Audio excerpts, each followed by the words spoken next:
Good evening, Mr. Barry. How are you? Not bad. How about yourself?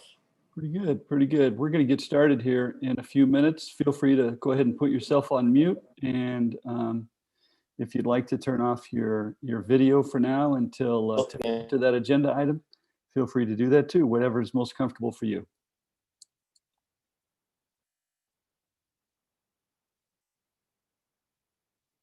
Should I just be seeing the governing board notice meeting right now? Yes. Okay. Okay. All right. When the agenda item comes in, we'll flip myself on. Thank Okay. you. Sounds good. Thank you. All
right, looks like I was on mute.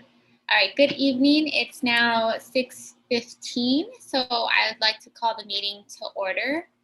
And it looks, Madam Chair, I'm sorry for interrupting, but we do not have a quorum at this time.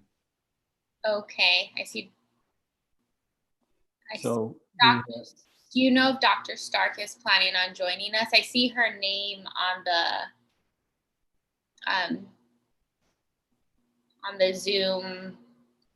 yes, her laptop is set up, but she has not yet arrived. Oh, okay. So we will wait 15 minutes then, up to 15 minutes? Yes, 15 minutes is standard protocol, and then hopefully she'll show up. We have folks reaching out. Okay, sounds good. Well, I'm going to go ahead and put myself on mute, and I will just wait to hear from you. Yes, and if I may, this is Tom Lind. Our policy actually has a 20-minute wait for the quorum. So 6:35 would actually be the time for our quorum. oh, thank you, Tom. You're welcome. I just received notice that Dr. Stark has arrived and will be joining us momentarily.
Madam Chair, it appears we have a quorum.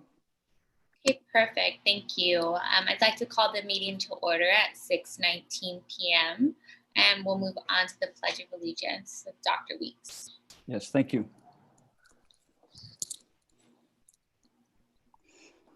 I pledge allegiance to the flag of the United States of America and to the republic for which it stands, one nation, under God, indivisible, with liberty and justice for all.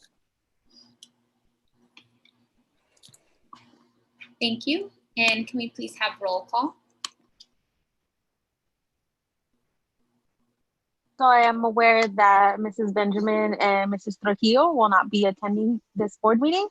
but do I have Louisa Stark?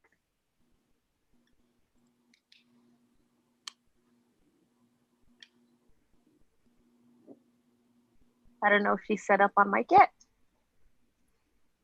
I believe Dr. Stark, you're on mute.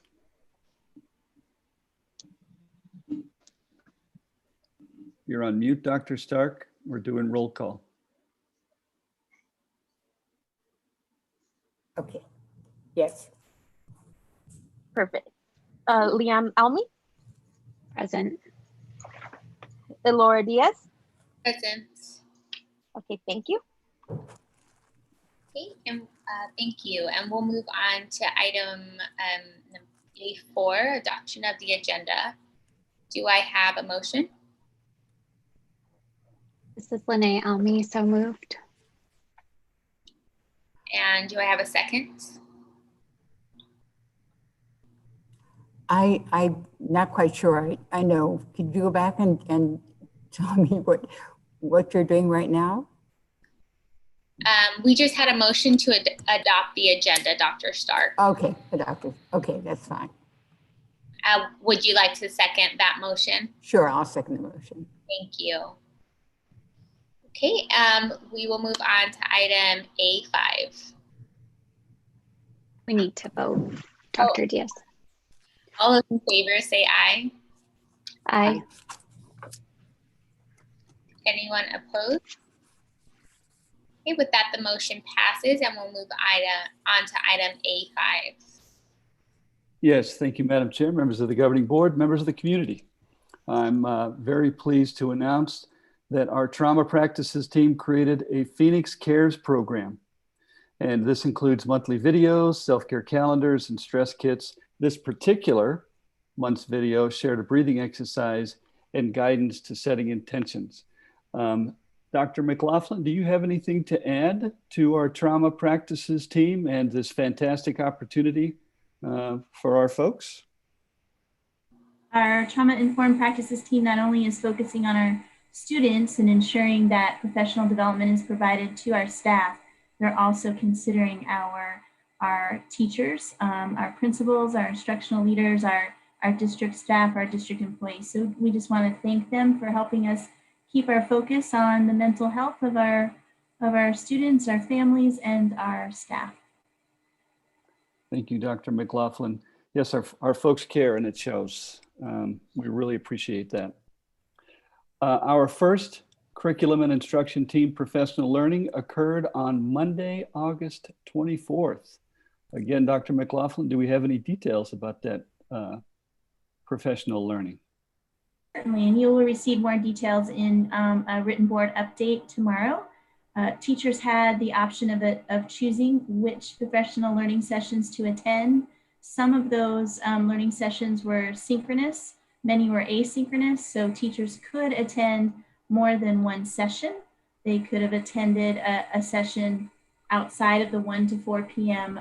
Block of time. So it went off without a hitch, and we're excited about being able to provide this differentiated professional learning to our teachers, giving our teachers a choice of what professional learning to attend that will best meet their professional growth needs. Thank you very much. So we are moving right along, trying to make the year as normal as we possibly can. Our next celebration is that our leaders participated in a MAKISA-sponsored program called Protecting the Mental Health of Your Employees. This was a professional learning, and it happened on August 25th. I happened to attend this meeting. It was very informative. It's going to continue. We had phase one. We'll have another phase coming up in the near future. But it really kind of started off with this idea of you really begin to recognize that you have to put the oxygen mask on yourself if you're going to help others. And so what we took a look at were how emotionally intelligent leaders speak with their teams to immediately improve calm and inspiration, using psychological first aid to quickly decrease employees' anxiety, and step-by-step plan for protecting and improving your employees' mental health. And again, I'll defer to Dr. McLaughlin. It was through her connections that we were able to bring in Ms. Beecham, Ms. Moreno, and Ms. McCoy from Makisa for this fantastic opportunity. Is We there were any? able, I'm sorry, go ahead. we were able to cover the first 3 objectives of the session. Dr. Weeks summarized those extremely well. Thank you, Dr. Weeks.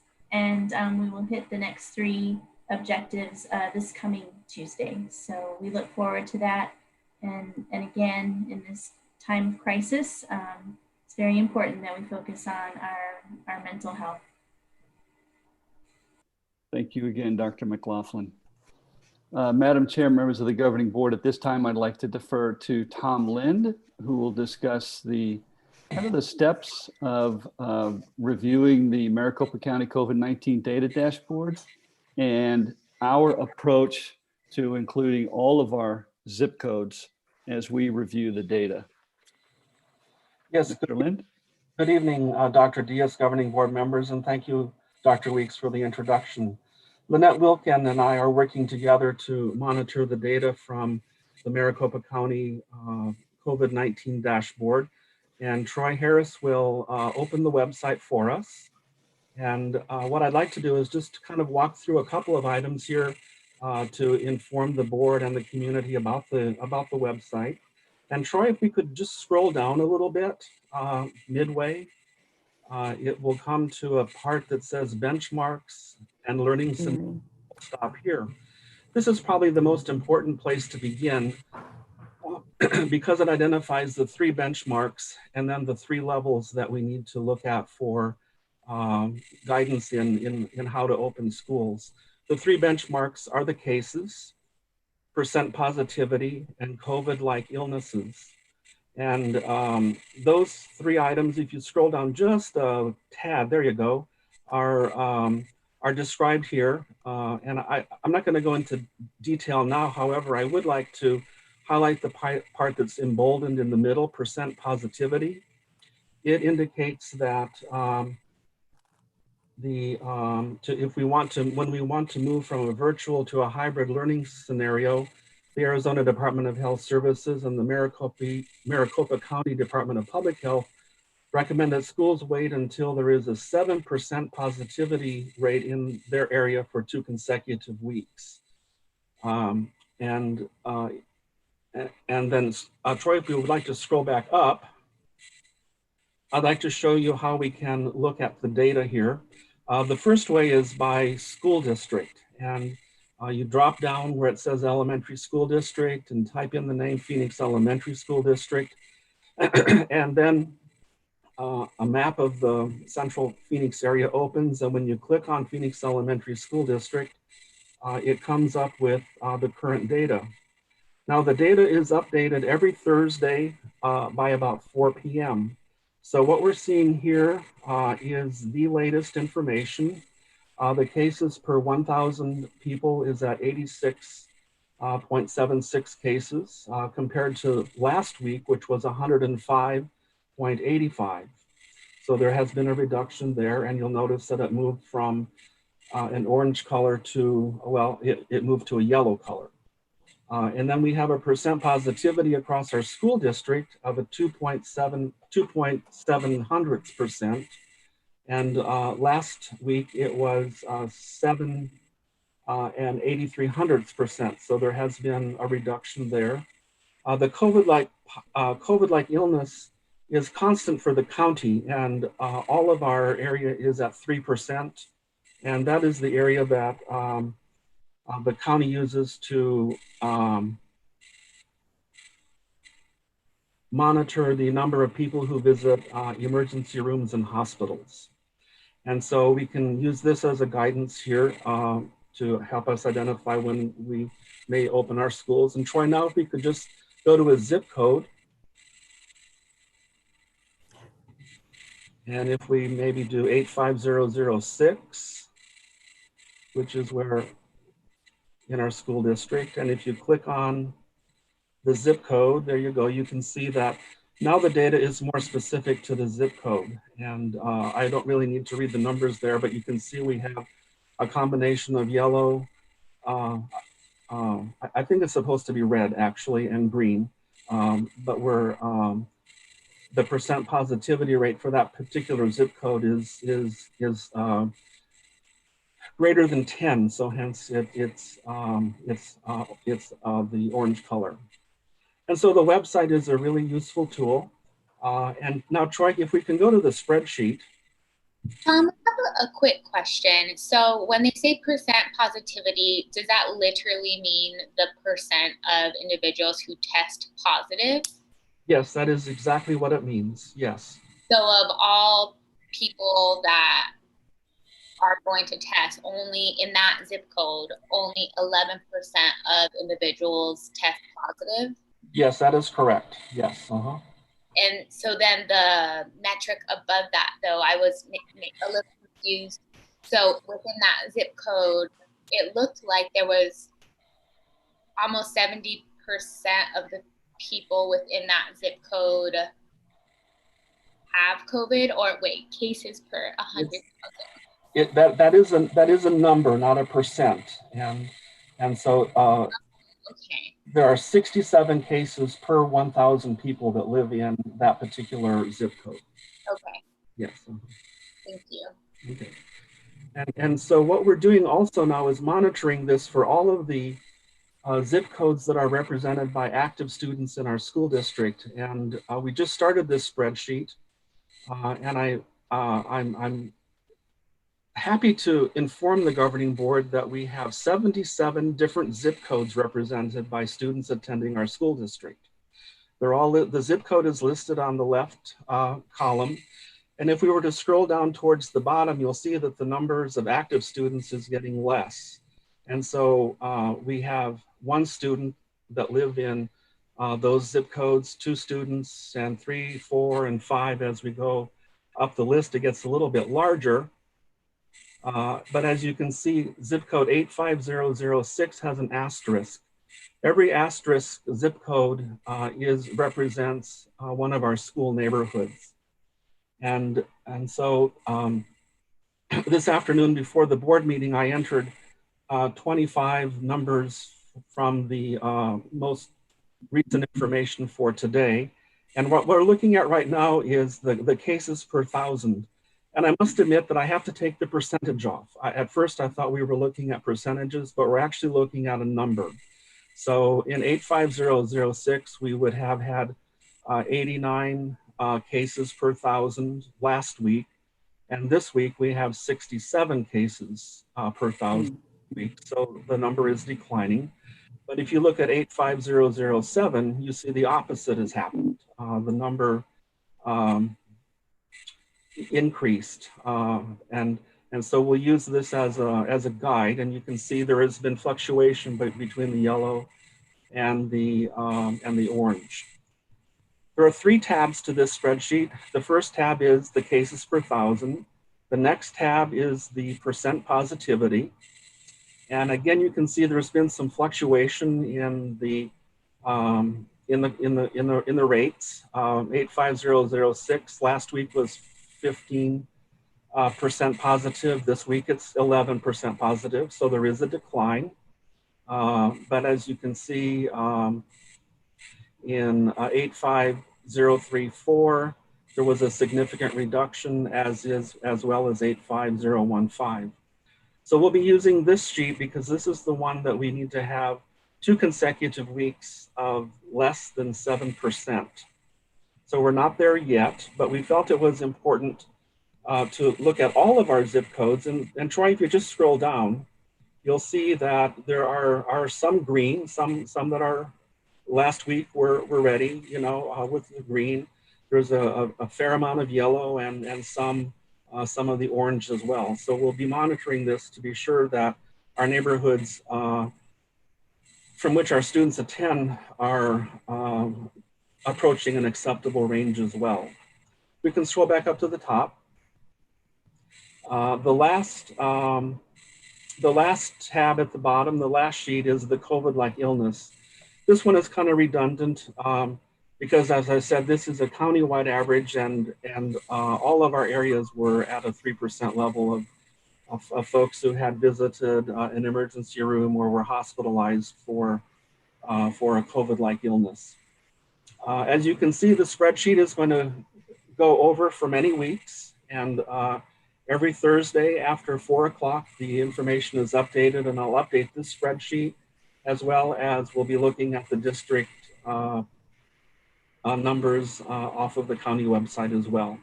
So we wanted just to inform the governing board and our community that we're very serious about looking at the data as one of our measures for when we would reopen schools. Are there any questions or comments? What was the positivity rate for the district again?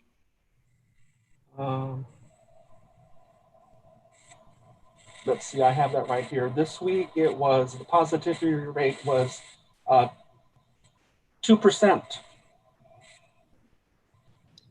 And it's recommended that it be less than 7%? Yes, for 2 consecutive weeks. 2 consecutive weeks, okay. Okay, thank you. Yep. It's very helpful. Thank you for Yeah. showing this information. You're very welcome. Thank you, Troy. Thank you, Tom. And I just want to reinforce that this is a data point. And as we determine our metrics for coming back to school, we need to take a look at kind of a comprehensive, holistic view of our district.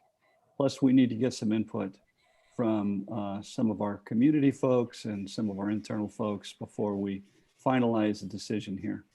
But we're working on that, and we need to be very collaborative with this, and we will be. I'm also concerned about moving into the winter months and the cold and flu season. So I want to be sure that we take a look at that too. And at the same time, we know that we have families out there that are struggling, and we want to be sensitive to those families as well. So there's lots to think about, and there's lots to do here. So just to let the board know, that's the data for this evening, and with regards to COVID-19. Moving on, I'd like to bring in Mr. Quintana with an enrollment and attendance update. Yes, thank you, Dr. Weeks. Let me pull up the screen here and some charts. Let's see, Troy, if I'm not able to pull this up, can you pull up the information that I sent you? It looks like well, hold on. It looks like I do have it here.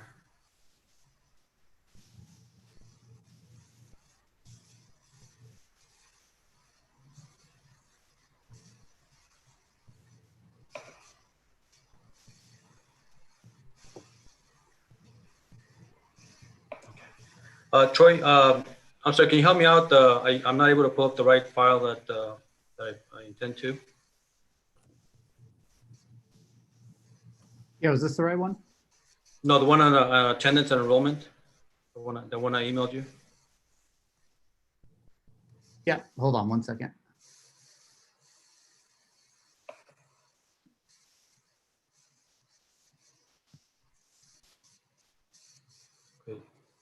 Thanks, Troy. Apologize for that little mix up there, but we want to provide the board some update information regarding attendance with respect to the percentage attendance, but as well as some enrollment information and historical information on enrollment. And so the first one here is on enrollment, similar to the chart that I provided to the board at the last meeting. Troy, are you able to move into the? Are you able to limit this bar on the side?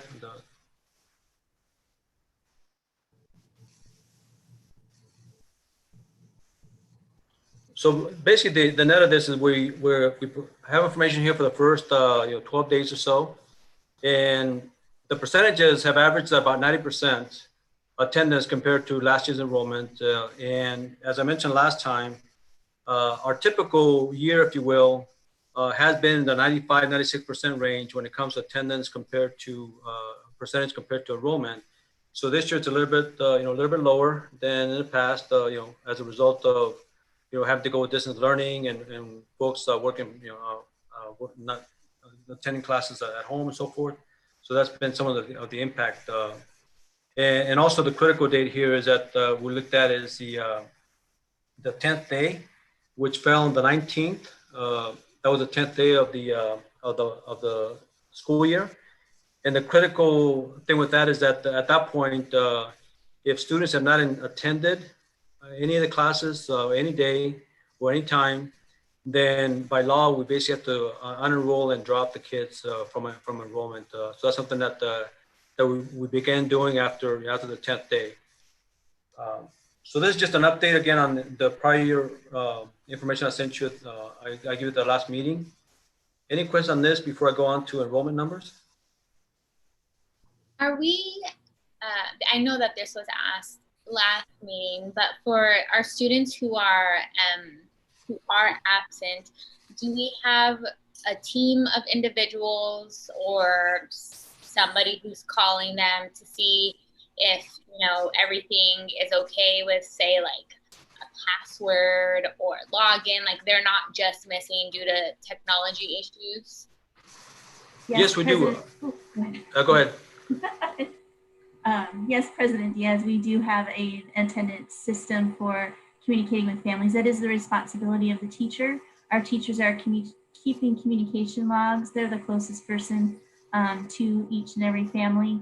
So they are responsible for calling each family of students that are not showing up and asking them, how can we provide support? Is it a technology issue? What is the issue?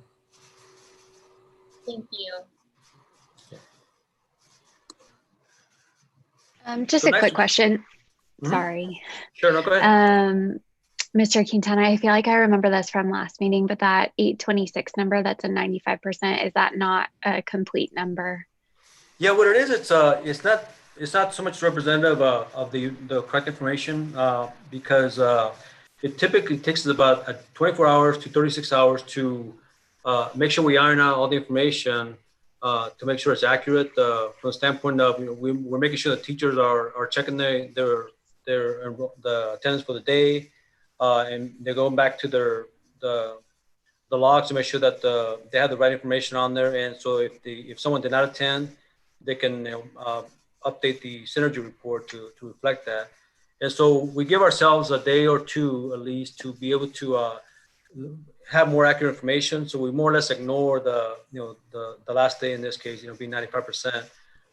Typically what happens is we start at 95%, and then once we go through all the information and the proper attendance and so forth, then it goes down to the 91%. Okay. And then you might cover this in enrollment with the 10th day drops, but wouldn't you expect attendance to increase after those drops were made because those students aren't being counted as absent anymore? What happens is the percentage will probably increase of attendance because the enrollment is lower. But we also hope that there will be increase in attendance just from the standpoint that we are following up with the students that are not attending, and so that's something that that'll continue to happen. But unfortunately, we do have to basically by law unenroll or drop the students that have not attended for those 10 days. So I think to answer your question is the percentages will go up because we will have a lower enrollment number because of the kids that have been dropped. Right. I guess I was just curious because it looks like the percentage actually does not go up, which is what I was expecting to see. Okay. So let's go on to the enrollment numbers. And this one, we want to give you a little bit of a historical perspective as well. And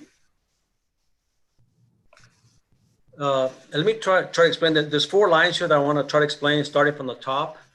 And this is going basically from fiscal year 2011 to 2012, all the way to current year 2020, 2021.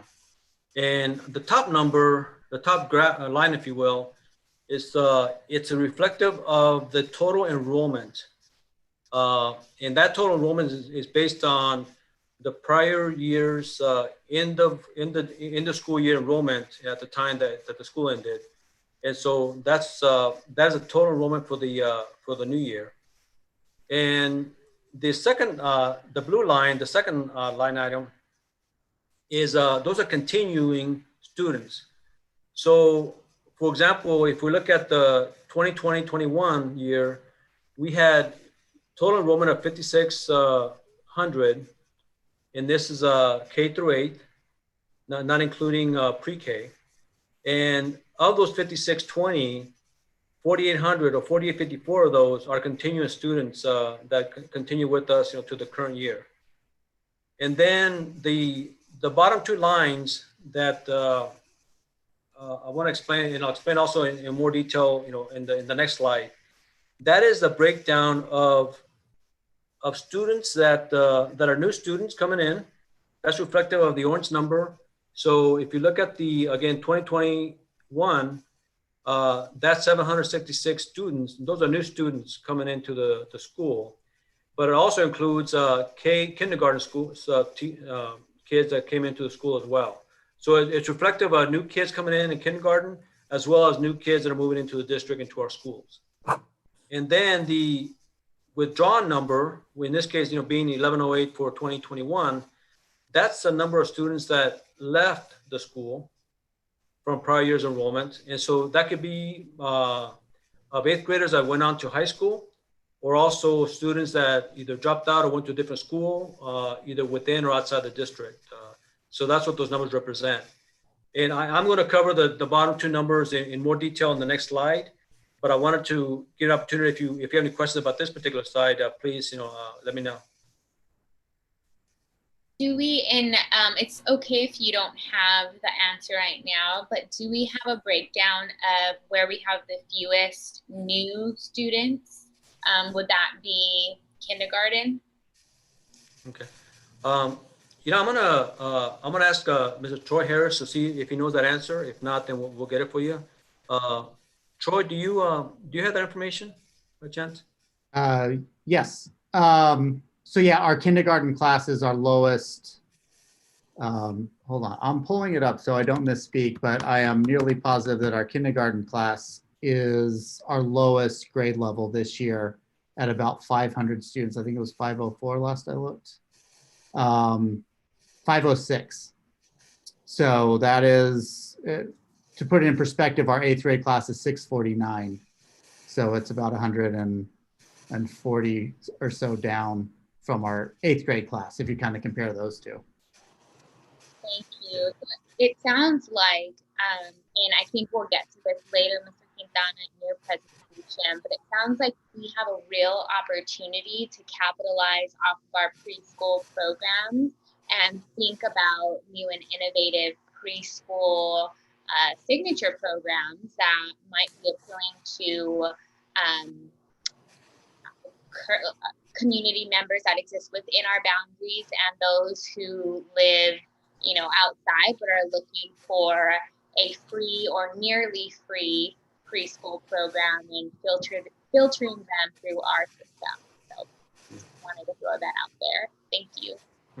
No, I think you're right, Dr. Diaz. And one of the things that we're working on next, and by we meaning, Mr. Troy Harris, because he's been the person that's been putting these charts together and does a good job with it. And one of the things that we want to break down is these two bottom line numbers is that, we want to be able to break down a little further between the difference between the 8th graders going to high school and then new incoming kindergartners going to kindergarten. And then we could also include numbers regarding pre-K. So I think you're right, that might be an opportunity that we can look at. And so I think that's something we can look at tracking, a little bit differently, and so we can provide that information as well. Thank you. And in this chart, it's the same information on the bottom two lines, but we want to put it in this format because it's a little bit easier to read. But basically, what the lines that it represent is, if you look at each year, starting with again back to 2011, 2012 through current year. The two bars are basically, again, the blue line. The blue bar is the number of students that are new, and also the orange line is the students that withdrew. And I think the interesting thing you see on here is that if you look at the disparity between the two bars, throughout the years, back in 2021, for example, the disparity wasn't as much as it is nowadays, in the last 2-3 years. And so that's something that obviously we need to keep an eye on to figure out, what's the reason for that. And again, we're going to break down this information a little further to try to break down between the students that have left to high school and the students that are coming in. And then we do need to add the information regarding pre-K, which we can do as well. Mr. Quintana, do we have data? Do we have like a mandatory exit survey? I mean, I know it's not going to be practical in all cases, but do we have a mandatory exit survey for our students who withdraw? I do not know the answer to that. Troy or Dr. McLaughlin, do you happen to know that information?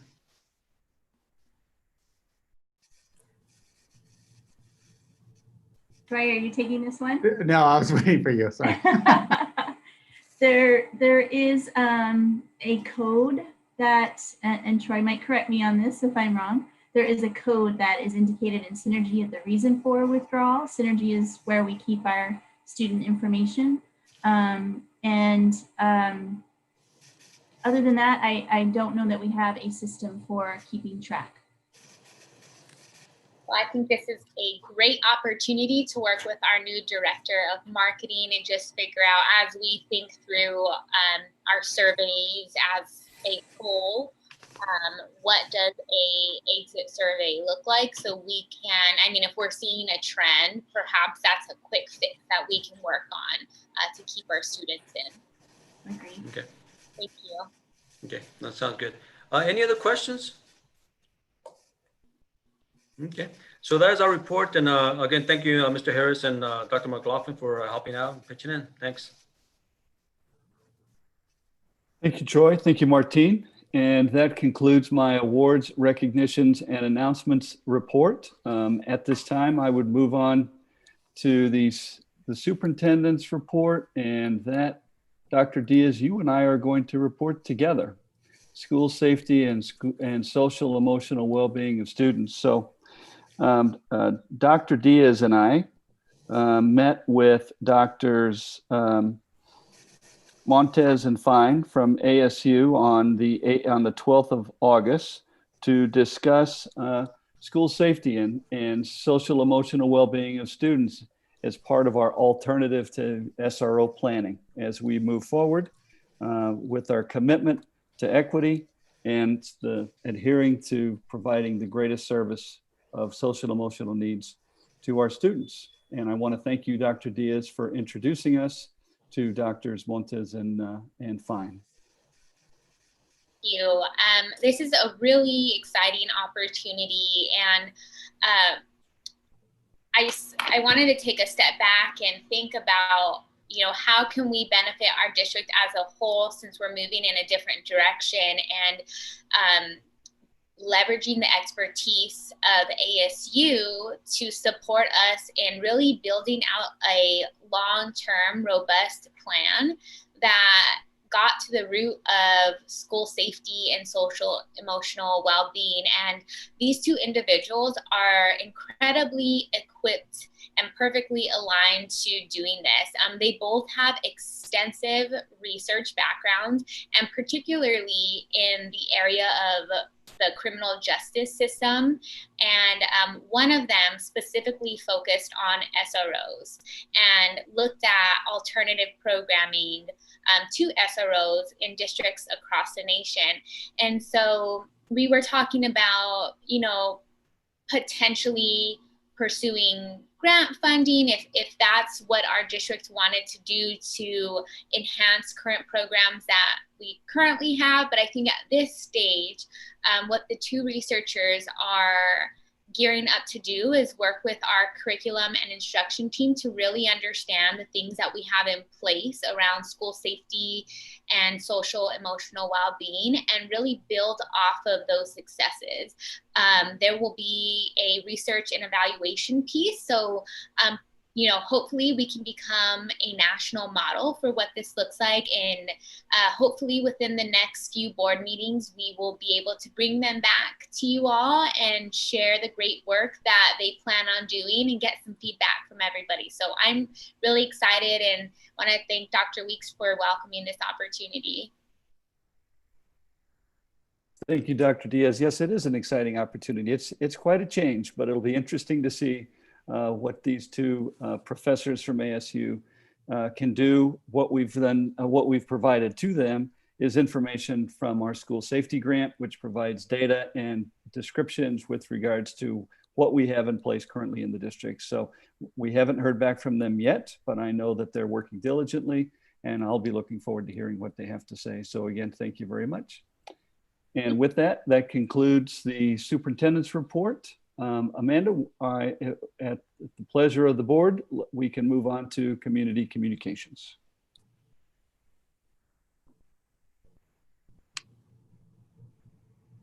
Okay, so we do have three communications. The first communication we have is from Kimberly McGrath, which reads, "Good afternoon, my name is Kimberly McGrath.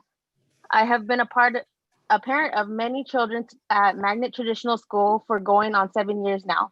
Currently, I have 5 children enrolled ranging from grades kinder to 6. I am concerned with there being a requirement to sign the district distance learning testing form. It has been made unclear what test this is regarding. I agree to all the classroom tests per subject area. However, I do not agree to my child being required to do district benchmark testing such as the Galileo at home. I am unable to provide them with undistracted areas for the duration of the testing time while currently having a 4-year-old and many other siblings online. Another concern is the current learning conditions and them having been out of school physically since last March due to the pandemic. I feel that it will not show their true capabilities as it would if they were in the classroom under the direction of a certified teacher.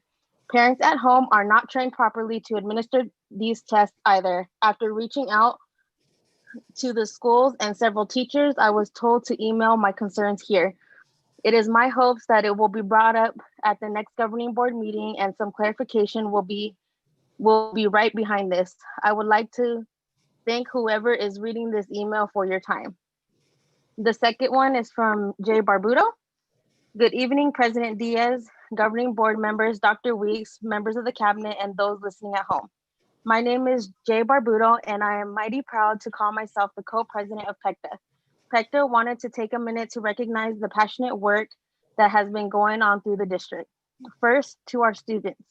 Although I am sure you're doing something a lot cooler than watching board meetings at home, just know that we all love you and you are so impressed with how hard you're working, even if the distance learning isn't the most ideal situation. Second, we'd like to salute all the parents at home who are helping their students with distance learning. This is obvious and an additional burden on the already difficult schedules, but the love and care that you're showing for your kids are not only going unnoticed, but they're greatly appreciated. Finally, we'd love to give the attention to all the work educators are going through during these trying times. We see you. We know how hard you're working. We respect how hip your new blue light glasses look. We know the hours you're working. We know it's hard, but the jobs you are doing are commendable. Looking at the data that was posted this morning, trends in Arizona are obviously getting better in terms of COVID-19. Our R0 number is the lowest in the country. Our percent positive is lowering daily. Hospital numbers are way down and are looking great. Governing board members, our union believes in you. We know how much you care about our students and the community and the staff. We know that you're putting safety first. Let's keep that up. Yes, the numbers are better, but we aren't out of the storm yet. We cannot let up. Please think carefully before making decisions based on reopening our schools. We want to keep leading the state in terms of school safety. Thank you for your time and dedication to the public education. And the last one is from Aaron Frericks. Good evening, Good evening, governing board members, cabinets, and those listening at home. My name is Aaron Frericks, and I am speaking on behalf of PECTA as co-president of the association. Today, I would like to speak about agenda item F1 and sustainability plan. Last year, when the school's closures were brought up, teachers, parents, and students felt blindsided by the sudden decisions to ask the board to close not one, but 3 schools in our district. When this discussion took place, there was talk about going to the communities and speaking to the families and of their wants and needs for their schools. I fear that once again, this did not take place. PECTA has felt the burden of this pandemic and many aspects of our careers and home lives, but there are some things that still must be done regardless of the world that we live in today. Promises to the communities were made to listen to them and to engage them in strengthening the district. PECTA is excited to be represented on the Sustainability Committee, and we look forward to the discussions that take place. However, we don't want to fall short of providing the space and opportunity for our community to voice their opinions and find out just how we can build up our enrollment. Thank you for your time, Aaron Frerick.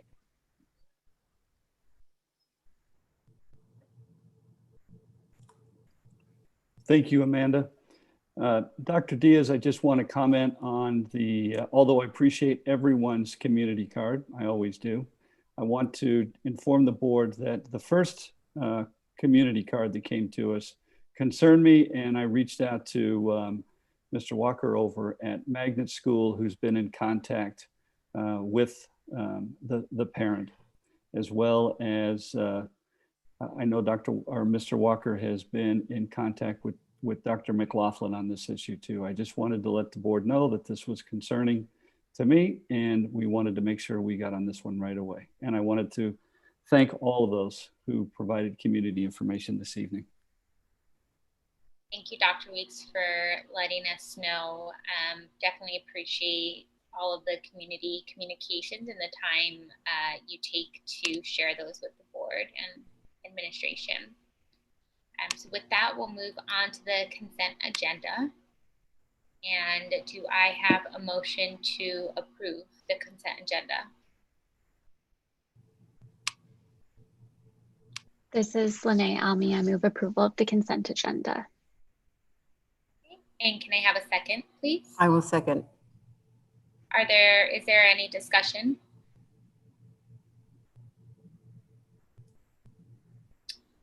Okay, all those in favor say aye. Aye. Aye. Hearing no nays, the motion passes.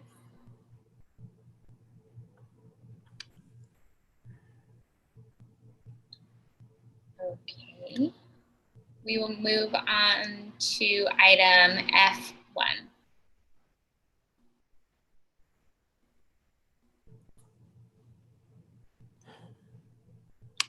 Yes, this item is regarding high performance and student success. And basically it's a discussion that we want to initiate with the board and develop a plan for overall sustainability for years to come for the district. And so I wanted to make a presentation, but as well as a discussion, because I want to make sure that the discussion is interactive. In case you have any questions as I go through it, please stop me or ask the question so we can address that.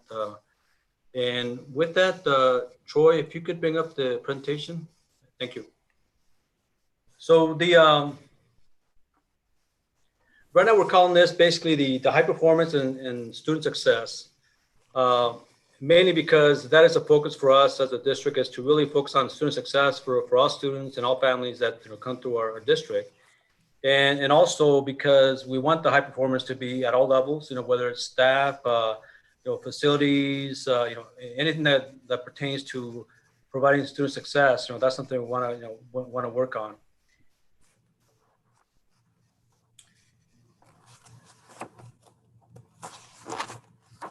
And so I wanted to kind of begin addressing some some challenges that we have as a district.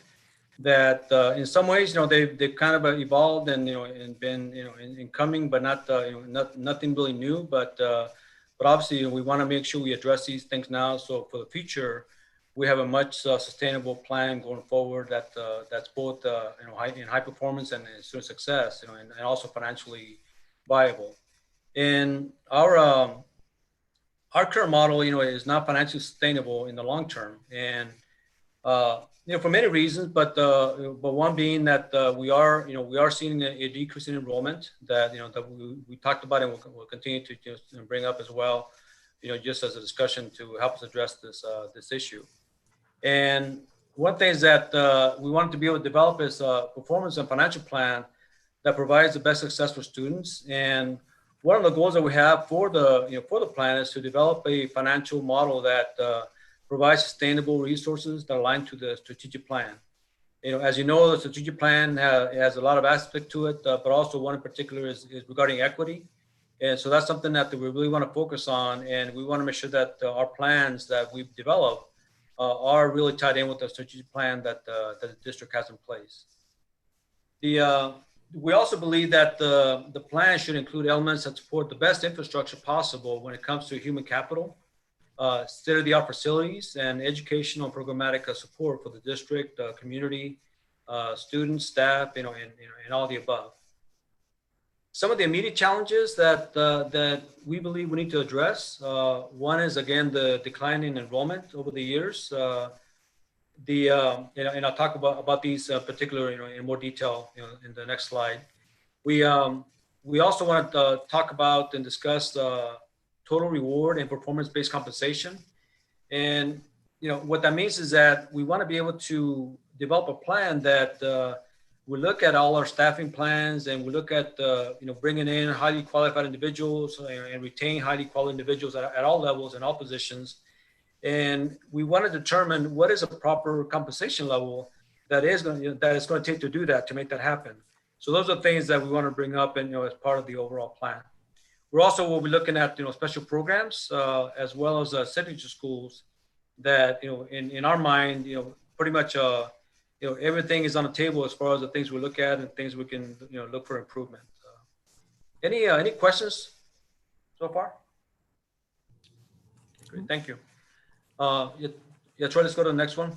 So this one, again, this is not all the areas that need attention, but we did want to focus on a few areas that we feel are a little bit higher priority, and that is again regarding enrollment and also changing demographics.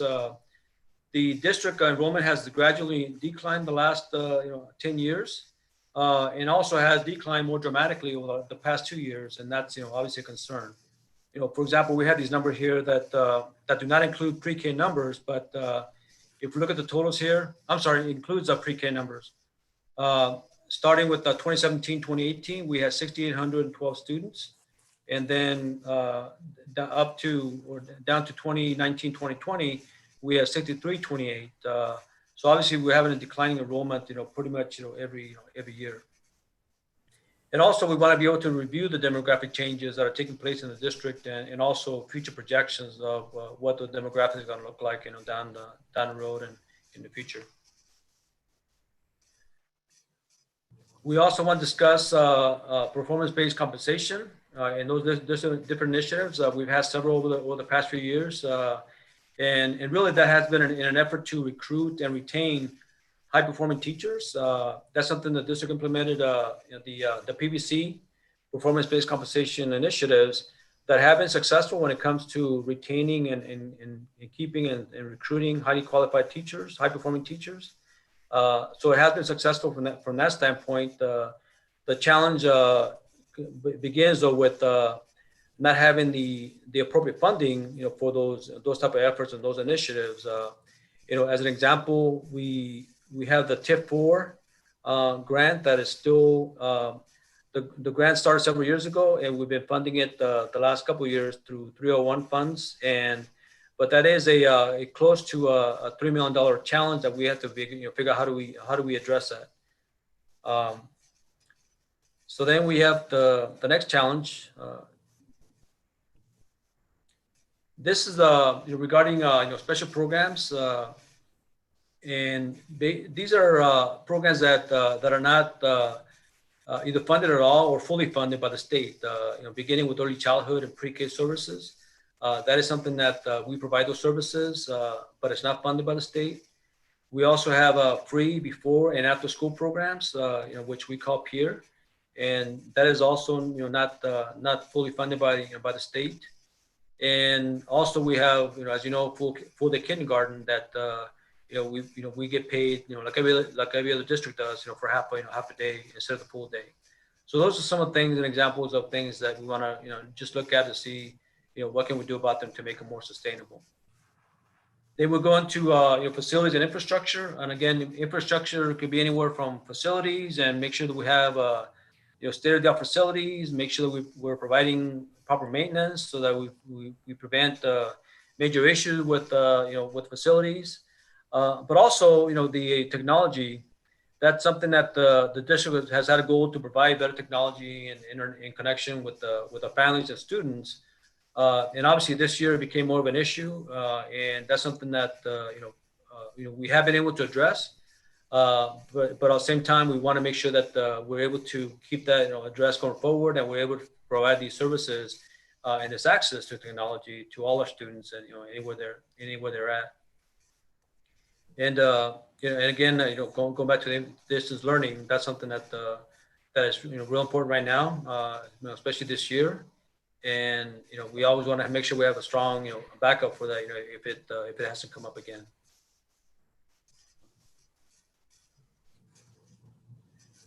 So somewhat in closing, again, we wanted this to be kind of the first initial discussion about this, and talk about some next steps, and also just obviously get your feedback on this. And we plan to come back to the board at certain points in time and make sure we communicate with the board.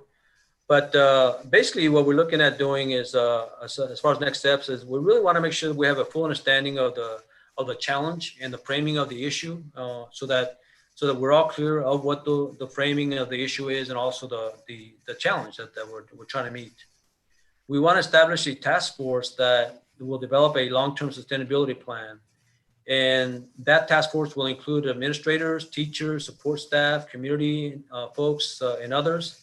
And basically, we want to be as inclusive as possible on this, and get feedback from as many folks as we can. And we want to find different ways to get that information, get that feedback from individuals, and especially the community. That's something obviously has come up as a concern. So we want to make sure that we are communicating and we are connecting with the community on these different plans that we're developing, and how do we get feedback from the community, as well as the staff and board members and so forth, as we develop this plan. The one thing we want to make sure that we're clear is on having realistic expectations of the plan. Again, as one example is that one thing that we want to continue doing is we want to continue to be able to recruit and retain highly qualified individuals and staff. And again, that includes everyone. That includes all staff members across the district. And we want to be able to develop a compensation program and a professional development program that is going to help us retain highly qualified, high performing staff members at all levels. And so that that's something that as we develop the plan, we want to know, okay, well, if that's something we want, then what's it going to take to make that happen? So that's an example of the things that we want to make sure we're realistic about what things we want to put in place, and so that the overall plan is fully comprehensive, so that it addresses all parts of the challenge. One of the things that we want to develop is a timeline of the next steps, what needs to happen with this task force, and the different steps that are going to take place, and also again just the clear communication points and channels that we want to have with the staff, with the board members, as well as community. And so that's something that is important to us, and obviously it's important to the community as well. So that's something we want to keep stressing, and we want to figure out the best way to do that. And so that those are things that again we want to develop, and wanted to not, get your feedback, now, but also ongoing. Again, this is not going to be a one-time discussion. There's going to be ongoing process that we're going to follow and communicate on and get your feedback on. And so please, if you have any questions, let me know. Thank you, Mr. Quintana, for this presentation. I think it's helpful I know that as a board, we've asked about these things individually, and I think that it's wise for us to look at it as a comprehensive strategic plan because they all tie into the same thing. I have a few different questions. Sure. So let me pull up the PowerPoint on my end here.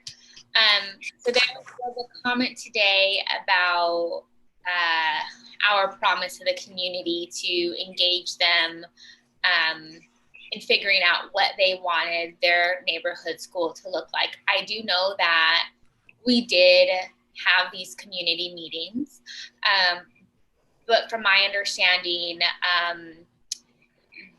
we only had at least one, so I don't know if we have more data on how many meetings we had per school, like what ended up happening with them.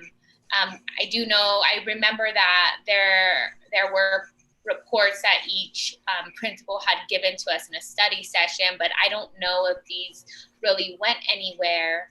And I think that in the state of COVID we have right now, we can continue these conversations with the community through Zoom meetings and just figure out like what does our surrounding neighborhoods want in their specific schools. And we're not going to be able to please everyone, and we can't roll out signature schools in all 14 like year one, but that would give us, some areas to focus on. So that's my first question is like, what did we do with the whole community forum signature school topic, and will we be continuing those conversations? Yeah, I can't speak to those meetings, but I try to answer the question as far as ongoing. So part of this task force is that we want to develop the plan and also the communication points and how we go about communicating with the community specifically, whether that's meetings or surveys or focus groups and so forth. And that's something that we need to commit to be able to report back on what the results were on that. I know that was we had a meeting with PETCA the other day, and this same issue was brought up at that point. And I do want to go back and look at to see what happened to these at these meetings, and were there any kind of summaries, and what do we do with that information. So that part I cannot answer for you today, but I can assure you that I can look into see what information we have about those meetings, and we can address that as we develop this new task force, that we make sure whatever was discussed in those meetings we can follow up on and see what information is pertinent that we can continue working on and this new plan.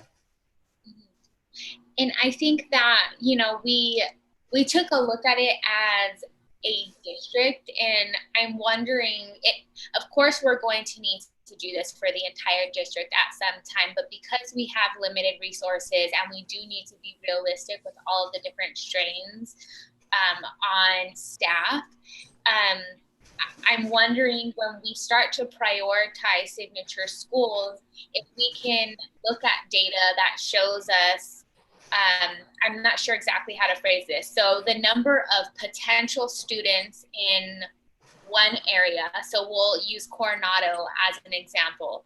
What are the number of potential students that could be enrolled in Edison or Whittier based on census data or whatever data we have? And then how many students of those do we actually have enrolled? So we would know that the Coronado neighborhood is probably like a hot spot to prioritize when we start thinking about focusing on developing new signature schools. So we probably would want to start focusing on Edison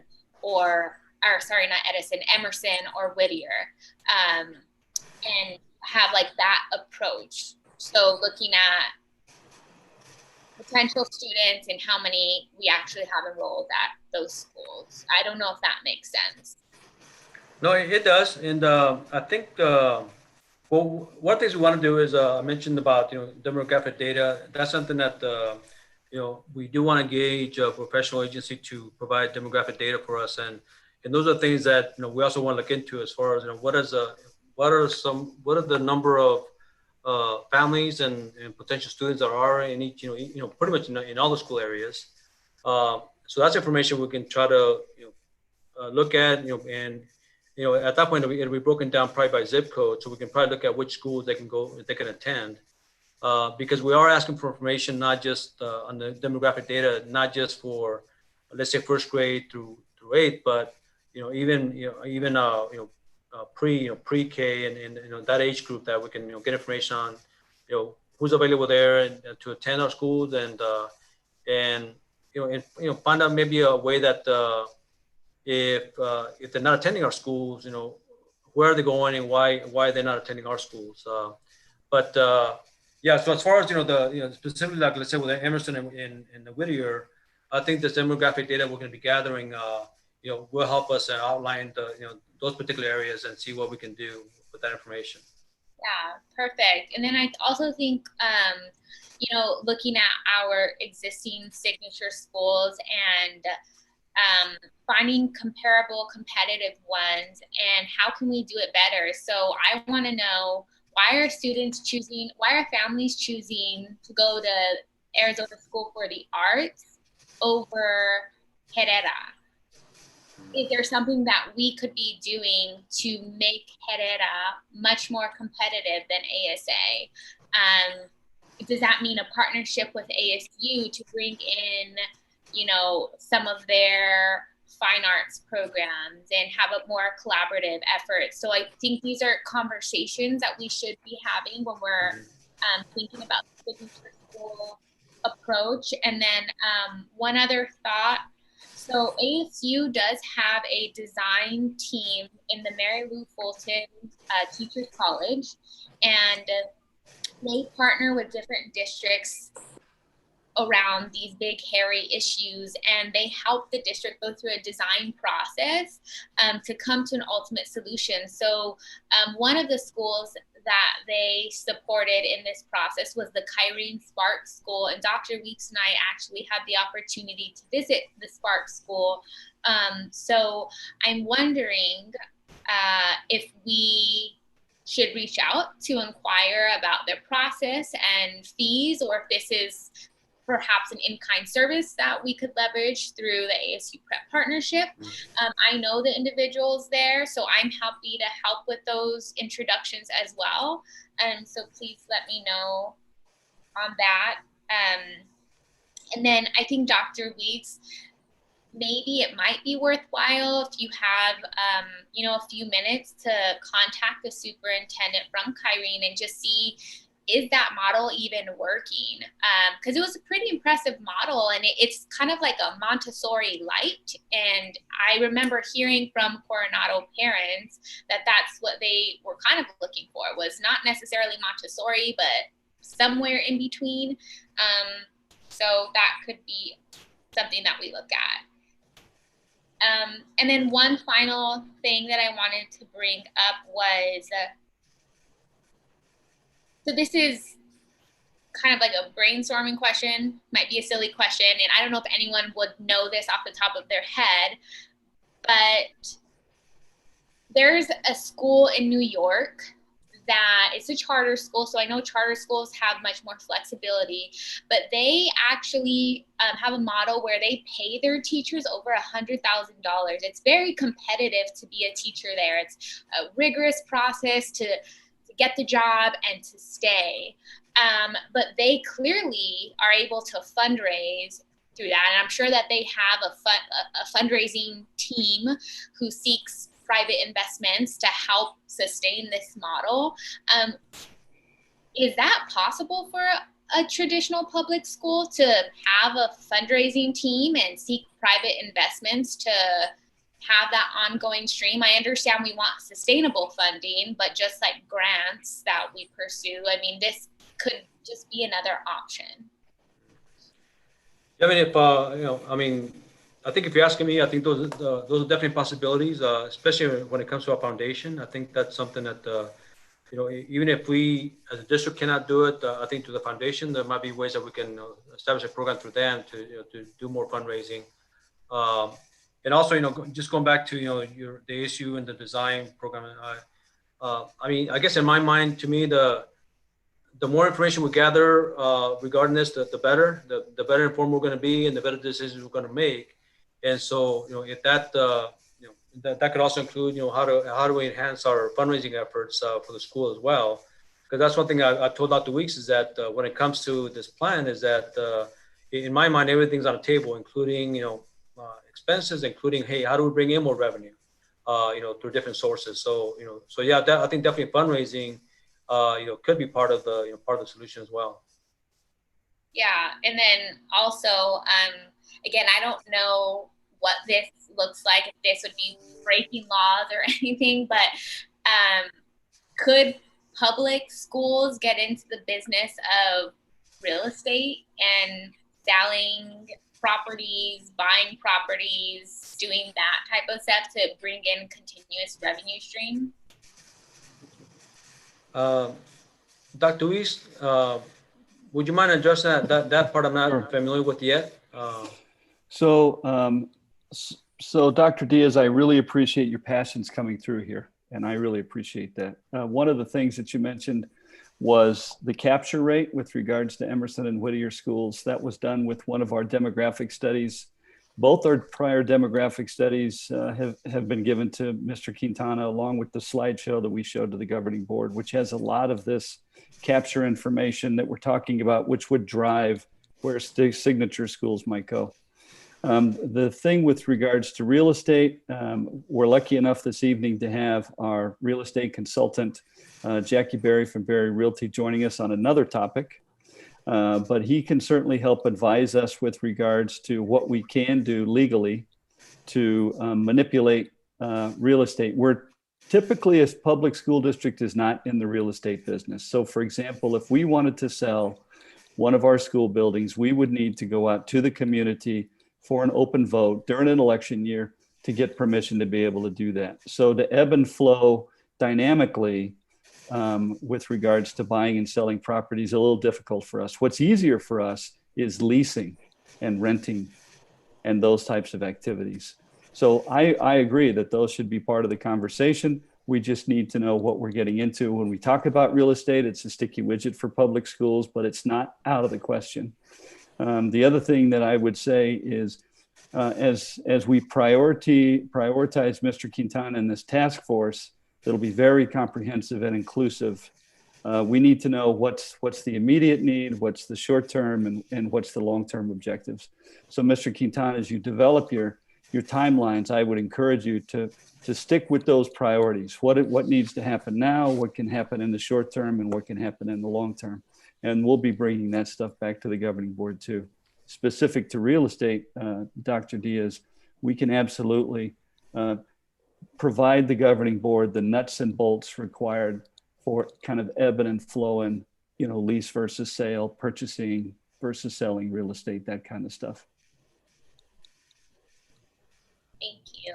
And then, I suppose the question about fundraising too is, I know we have our president of the foundation here, but I think just also looking at, is it possible to, I know like we don't necessarily have the money to do this, but if it were possible to hire a director of development or consult with a foundation to help us with a continuous stream of private revenue for our teachers or other expenses, I think it's just something we're looking into. Absolutely. We're very fortunate to have a Phoenix One Foundation. And like you mentioned, Kevin or Mr. Walsh will be providing that kind of background information of the foundation, how they got started and where they're at and where they're going. In terms of an endowment or a gift from the community to the district, we receive gifts from the community all the time. They're just not in the chunks of money that we're talking about, or what we would be wanting is more of a sustainable donation, like an endowment or a legacy giving of some kind. But I'll defer that to Kevin when it's his time to speak. Thank you.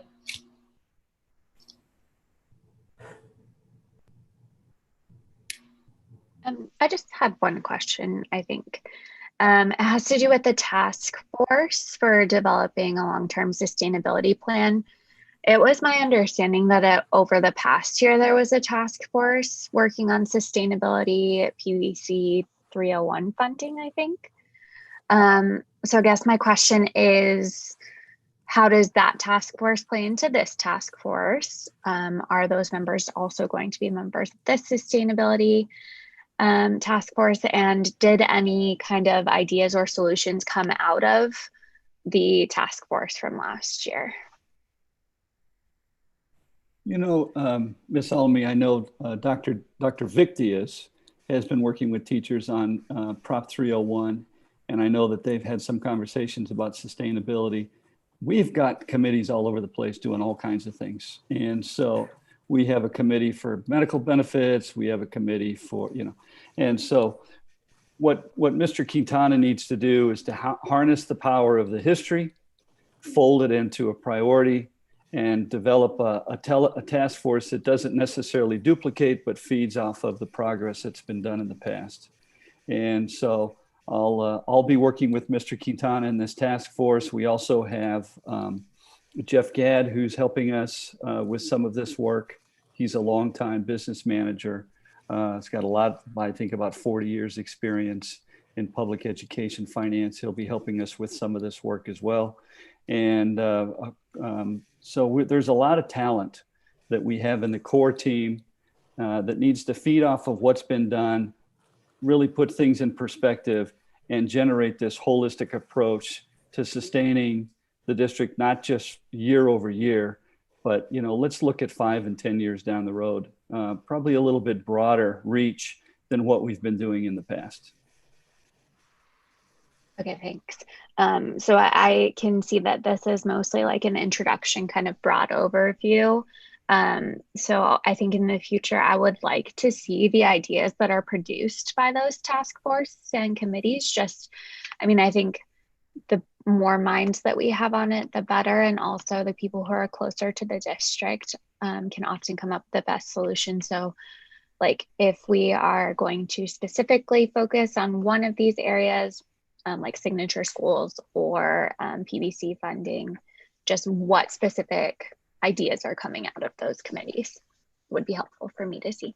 Thank you. Thank you, Ms. Almy. Our intention is to bring an update to the governing board at each and every meeting until we get to a place where the board is comfortable to make some decisions. And so we would, you know, some of this stuff is hurry up offense. So some of the stuff needs to happen quickly. Some of the stuff can be, you know, a little bit more long-term, but this will become a standing report for our governing board meetings from now on.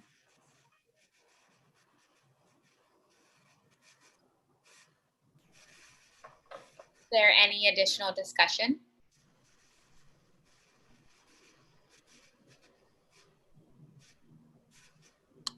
Thank you, Mr. Quintana. I look forward to hearing more about this in the upcoming board meetings. With no other discussion, we'll move on to item F2. Great. Thank you, Madam President. This next item is it's actually regarding a quote unquote small real estate transaction, and by way of the city of Phoenix making an offer to purchase a small piece of property from our plant services facilities area. And the reason for that is that, as you know, the city of Phoenix is working on the light rail system to work on a project to take light rail system from downtown, down central to baseline. And that's something that's going to happen over the next several years, I'm sure. And as part of the process, they're working not just with us, but with other companies and other landowners in the area, on Central especially, to kind of, if you will, make way for their efforts on making this project work for everyone. And so as part of that, they want to make a purchase of a very small section of our plant services area, which is right on the corner. This particular section is right on the corner of Central and Lincoln. And there's the corner there that's basically fenced off, and next to it is a parking lot. They want to do two things. One is they want to buy they want to purchase about 300 square feet of property there on the very corner of that, which should not impact us very much when it comes to basically what's on the other side of that is just some dirt and so forth, and also some parking spaces. And with this purchase, we expect that if anything, we might lose one parking spot, and that's probably about it.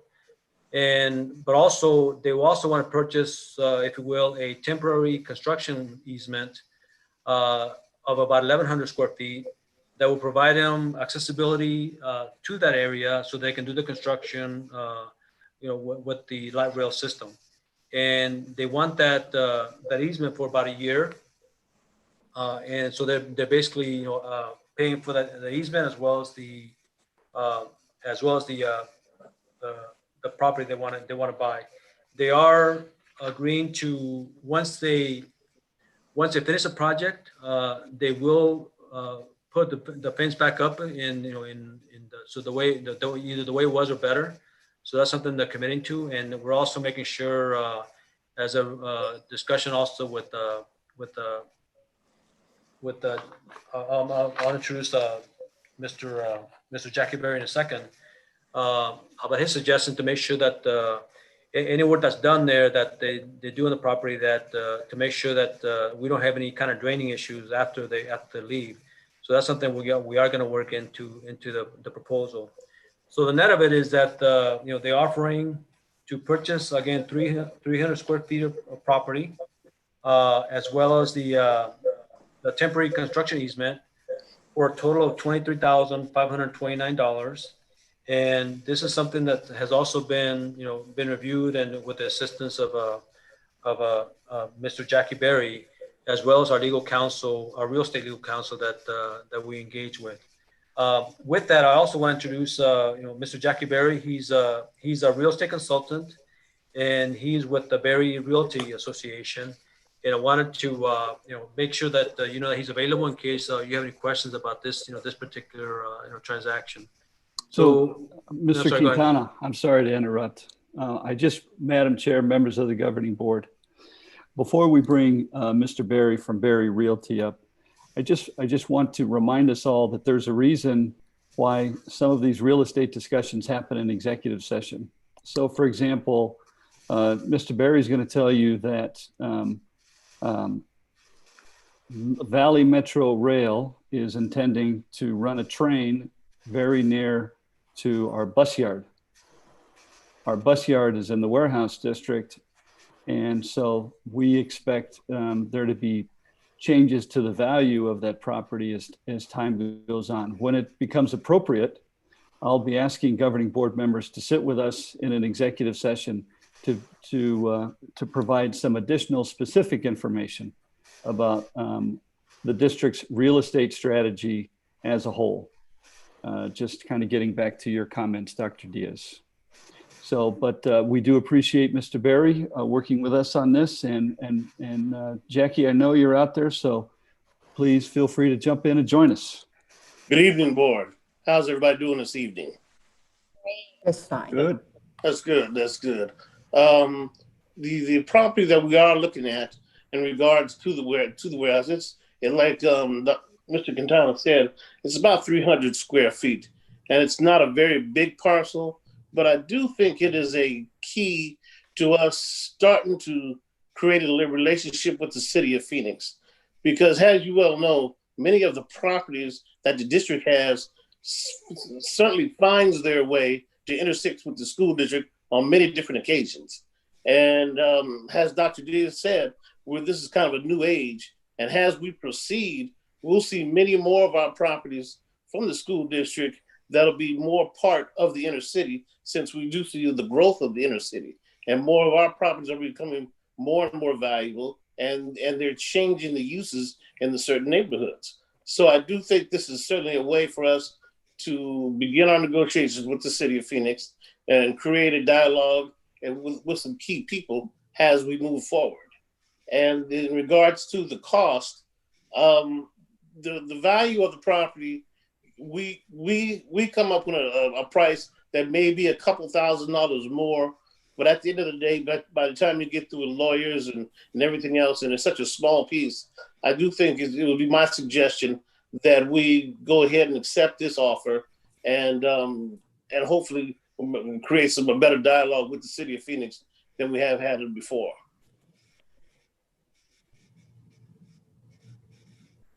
Anybody have any questions?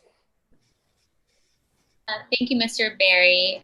So in your expert opinion, does $23,000 seem at market for this amount of square feet, or does that seem way under? No. It's $55 a square foot is what the asking price is for the land, and 300 square feet is not even a retention area on a piece of property.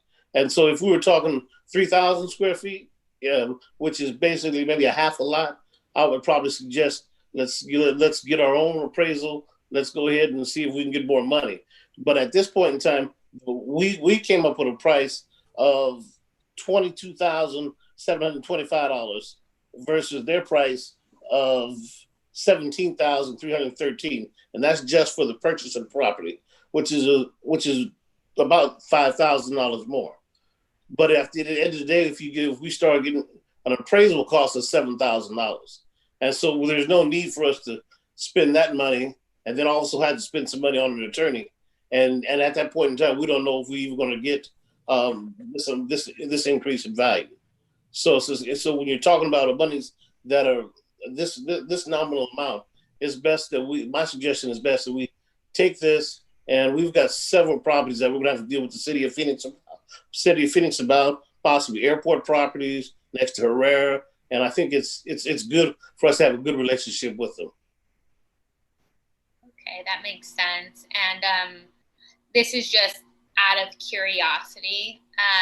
The last sentence here, it makes it sound like we don't have a choice. Oh no, we have a choice. If this offer is rejected, it will be necessary for the city to obtain an order of immediate possession. They can obtain that, but that doesn't mean they get title to the property. Right.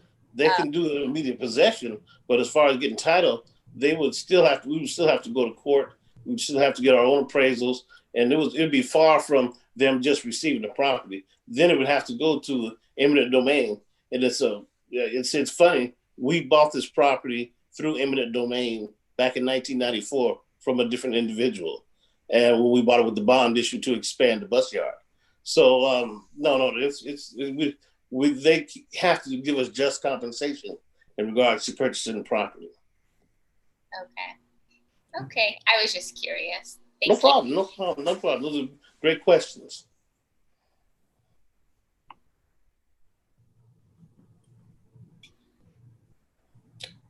So, Mr. Quintana, were you asking the board for a vote on this? Would you like to declare the vote for this? Yes, please. We're asking the governing board to please approve this, the sale of this, this property, piece of property. Thank you. Do I have a motion to approve item F2? This is Lene Almy, so moved. Thank you. And do I have a second? A second. Is there any discussion?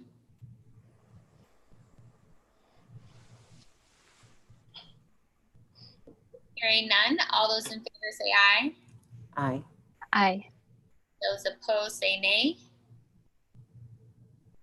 Okay. With that, the motion passes and we will move on to item H1.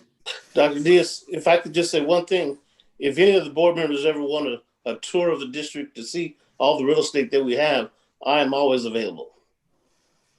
Thank you. Thank you. Have a good evening. Thank you. Thank you, Mr. Berry.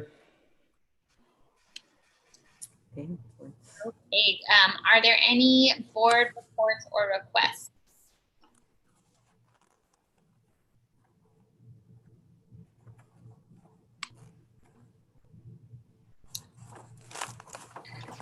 I guess this would fall under a request, I think. I'm just wondering, now that we're about a month into online learning, if there have been any like surveys, like a kind of a satisfaction survey for students, families, and also staff members, just to see if there are any shifts in maybe like instructional techniques or institutional management that we might need to make, since we will likely be continuing for a bit longer. Ms. Salme, President Diaz, governing board members, cabinet audience members, we haven't done a formal survey, but we've been having what we're calling problem-solving, solutions-oriented brainstorming sessions every other week, and we've been addressing issues as they've come our way. So we're still anecdotally, we know the challenges that our families are facing, that our teachers are facing, and we're trying to solve those one by one. But we haven't done a formal survey yet. Okay, I think that's maybe something that we could consider. Thanks. Definitely. Yes, Ms. Almay, we'll take that under advisement and take a look at what we can put together. Do you know of, are they doing something similar at your school? We are. Okay. And we'll be calling you. Yeah, that's where it's stemming from. I think it's hard to make all the decisions without all the information from the various stakeholders. Thank you. Dr. Sharp, do you have any requests or reports? I don't right now, but thank you. Thank you. Okay, we will move on to item H2.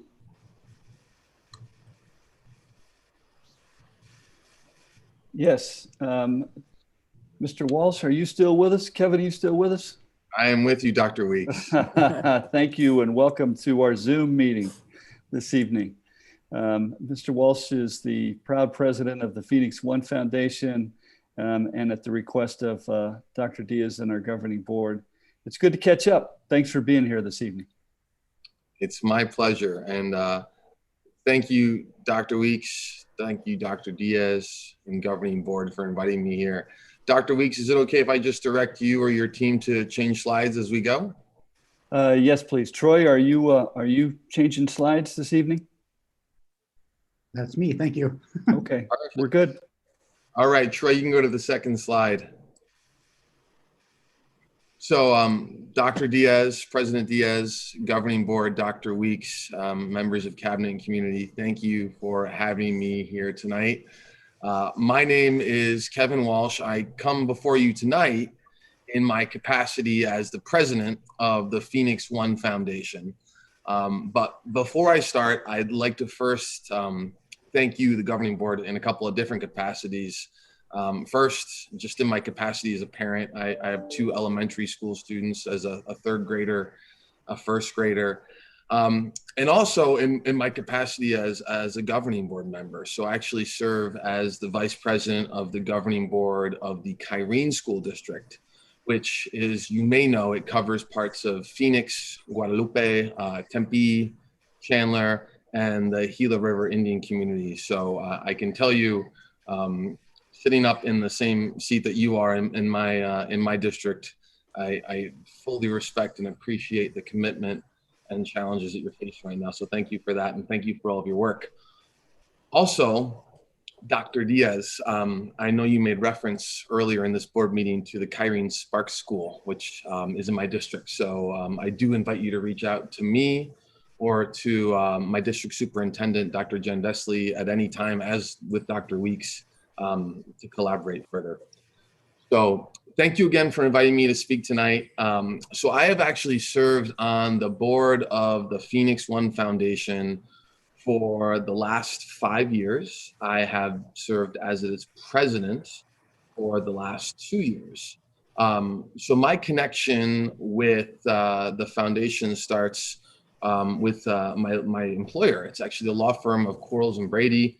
If you don't know it, Quarles and Brady has had this fantastic, wonderful relationship with the Phoenix Elementary School District for decades, going back long ago. In fact, we've sort of adopted Capital School as one of our schools. So every year before COVID, of course, we would sort of have parties, back to school parties, Halloween parties, end of school year parties with the students at Capital School.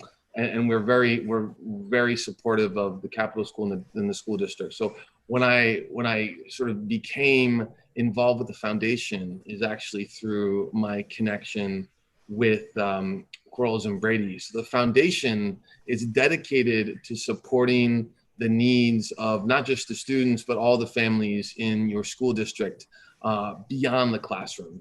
So some of the things that we focus on will be cultural enrichment, parent education and engagement, and also technology. Next slide, please. So to give you a little bit of the history of the foundation, it was established as a nonprofit corporation in the state of Arizona back in 2007. And with the support of the Quarles and Brady team, we actually supplied for 501c3, which is tax exempt status with the IRS, and have obtained that in 2008. So it's been operating now for over a decade. It is 100% run by volunteers. We have no employees, we have no staff. So we're extraordinarily fortunate in the foundation for the commitment and dedication of our volunteer team. We collaborate closely with district leaders and school leaders, of course, such as Dr. Weeks and our school site principals. And the leadership of the foundation itself consists of an independent board of directors, which I'll touch on later about who are the representatives from our community who serve on that board. Next slide, please. So I wanted to give you just some examples of the way that the foundation has been working very hard to support our students, to support our staff, and to support our community at large. So one of the things that the foundation strives to do is to provide grants that support extracurriculars, field trips, cultural enrichment opportunities, things that they may not necessarily receive within the four corners of their classroom, and therefore not necessarily be funded by the state funding that the district received. So for example, most recently, we approved a grant to fund the Youth Mariachi Ensemble in the district. We've funded trips to the Colorado River in the Grand Canyon, to the Tolerance Museum in Los Angeles, where we invite students from your various schools to come and experience that. We've got puppet theaters, different cultural enrichment theaters that come actually to the students in the classroom. Just another example, we have children's youth choirs where some of the families and the school didn't have the resources to pay for the uniforms. So that's some of the things that we as a foundation have tried to help. So sort of like what we think are, although they are ancillary in the respect of they're not part of the curriculum that's funded by the state, they're still extraordinarily important to the learning and development of our students. Next slide, please. Similarly, we as a foundation have had a historic real support with the district for its athletic programs. So annually, going back several years, the foundation does provide a grant of $30,000 each year to support student participation in district athletic programs. So what does that cover? that might cover transportation, right? From different schools to visiting campuses for games. It'll cover uniforms. It might cover facility rental fees. It might cover equipment. In some other districts, you'll actually find that the families are charged for participation in some of these programs. What the foundation has tried to do very purposely is to support these extracurricular and athletic activities and make sure that no student who wants to participate in sports is not able to because of their financial situation or of their family's financial situation. So that's one of the key commitments that the foundation has. And we've actually worked very closely with Mr. Curtis Johnson, who is the district's athletic director for several years in that pursuit. Next slide, please. Staff is another key component of what the foundation has strived to do. So every year, the foundation hosts the annual Evening of Excellence in Education. Dr. Diaz and Ms. Almi, I know we saw you at the last one that we had in 2019. Unfortunately, for obvious reasons, we were not able to have an in-person celebration in 2020, but it's an amazing celebration where we get to honor some of our most extraordinary educators and staff members and some of our students in the community. So part of the foundation's commitment to that is, of course, we'll pay for all the food and any of the other events that go into that to make sure that that event can happen and is funded. Next slide, please. And also the broader community at large. So it's not just students, it's not just the staff, but we recognize that the district itself is so integral to the community. And that's been, I think, more obvious than ever in the last 6 months with the COVID-19 pandemic. So for example, during the spring, the foundation had a drive and solicited funds and then provided non-perishable food items, personal hygiene products, other things for families that were in need, many of whom had seen their income reduced or in fact gone away. You might remember that during the spring, your district was very, very supportive of some of the meal drop-off programs, right? So our families could come through and pick up meals at the curbside. Well, as you might know, at the end of the school year, it was quite hot. So one of the things the foundation did is it actually used some of its funds to purchase canvas tents to provide shade and coverage and water for some of your staff members and volunteers that were out there in the 115-degree heat for 8 hours a day, providing much necessary food for students and families. But even before COVID, we've been very focused on supporting the community at large. So for example, a couple of years back, the principal at the Faith North preschool campus, I know Dr. Diaz, you were making reference to some of your preschool programs. She contacted the foundation and she said that there is a need for basic things like underwear. You know, some of your youngest learners have accidents and their families didn't bring in changes of clothes. And they just needed to have, for hygiene purposes, underwear, socks, uniforms, and they needed funds to support that. So those are some of the things that the foundation historically has tried to support and make sure that we're supporting the community in that respect. Next slide, please. I also want to touch a bit on fiscal stewardship because this is something that we take very seriously. So as I mentioned at the very onset of this presentation, I came to know the foundation through my employer. I'm a partner at the law firm of Quarles and Brady, where I actually practice business law. So I work with nonprofit corporations sort of as my career. So I know very much the responsibilities and fiduciary duties that we as a nonprofit foundation have to our donors. So as part of that fiscal stewardship, we take accountability very seriously. So we've actually engaged and have hired a professional nonprofit accounting firm that reviews and prepares our financial statements every fiscal quarter. So it's being done by a professional consistently, and we absolutely have accountability about every penny spent. With respect to transparency, it's something that I, as the president, have felt very strongly about. And we are updating currently our website to make all of our quarterly financial reports available, to make our IRS determination letters available. If you are a donor or if you're a community member that would like to know a little bit more about the foundation and how it's using its funds, you can go and you can see, for example, how much money do we have in any particular quarter? How are we spending that money? I've included here just in the graphic our most recent quarter, which is the quarter that ended June 30. So you can see at the end of that quarter, we had a balance of over $100,000 that we have there for use for supporting our programs, athletics, community, etc. And I also want to touch on efficiency. You can go next slide, please. This is the statement of activities as well, another component of our financials. Our foundation is 100% run by volunteers. And I say that again because we have no staff. We have minimal operating expenses. So the amount of money that comes into the foundation that goes directly back into the community is much higher than what you see in many other sort of nonprofits or foundations, which may have paid employees, paid staff, et cetera.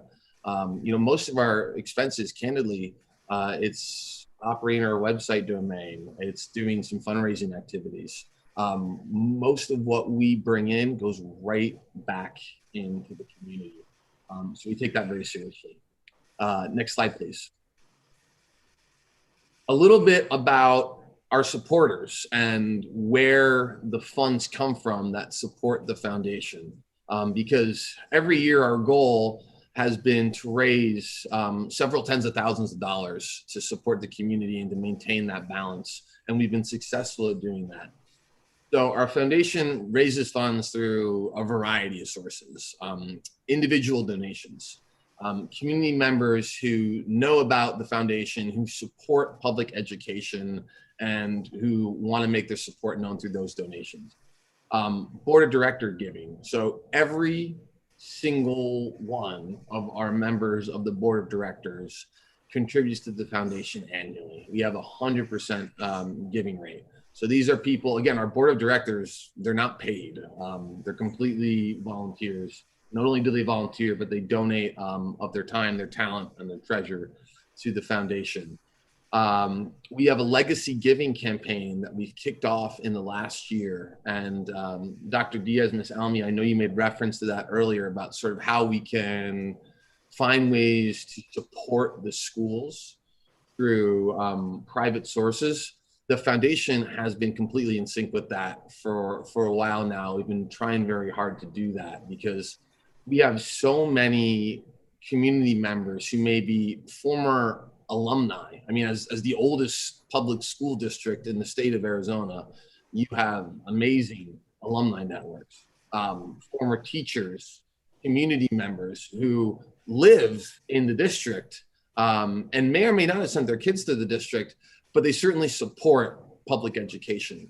So the legacy giving campaign is something that we've kicked off in the last year to encourage folks to include the foundation as part of their wills or something like that. And the way that we've structured it is because when you do things like legacy giving donations, when you're donating to a 501c3, like the foundation, there's a lot of tax benefits for that. And that's really the reason, I can tell you as an attorney, that a lot of school districts have set up these nonprofit foundations, because you find that a lot of people are willing and able to donate to those foundations that can then support the school district.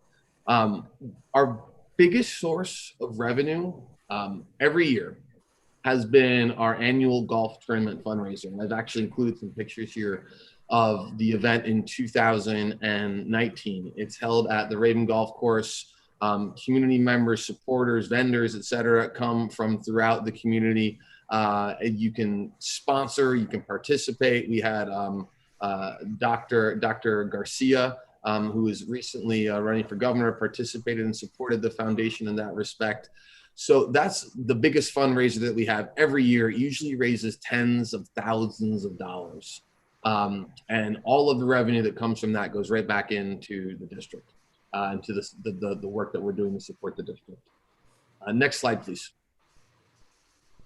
A little bit about our board of directors. So as I mentioned earlier, we have an independent board of directors. We are formed as an Arizona nonprofit corporation. So under Arizona law, we have a board of directors with fiduciary duties that we elect. Each director annually signs conflict of interests waivers, non-discrimination policies, and we try to make sure that our board represents various aspects of the community. So we have parents, we have retired educators, we have former governing board members, we have community members that serve on the board. You heard from Jackie Berry, our real estate consultant. He's actually a board member emeritus, which is a fancy word for he used to serve on the board. He no longer does, but we still rely on him for his insight. So we're grateful to have a host of board members who know the district very well in different capacities and who volunteer their time to help and to provide guidance on the district's activities and the foundation's activities in that respect. Next slide, please. So in closing, I wanted to thank you all because as the foundation, every meeting we hear from Dr. Weeks. He's always present at our quarterly board meetings. He lets us know about the work that you as a district are doing, the successes, the challenges. We have liaisons, of course, with the district. We speak closely with some of our school principals, but Dr. Weeks has been invaluable in really letting us know some of where the needs are, because ultimately we look to the district to tell us how we can best serve the students and the families and the staff of your district. So I really do appreciate the opportunity to come here and speak to you tonight. I would love to have the opportunity to continue to collaborate with you, with the governing board. My door is always open, so to say. My virtual door is always open. And with that, I would entertain any questions that you might have about our work. Thank you, Mr. Walsh. I have a few, but Dr. Stark, Ms. Almy, do you have any questions for Mr. Walsh? I need to think about them. But I want to tell you that I know some of the people that are members of your group, and the things that you do and it's just wonderful, and especially for our families and for our kids. I really thank you very, very much. Thank you, Dr. Stark.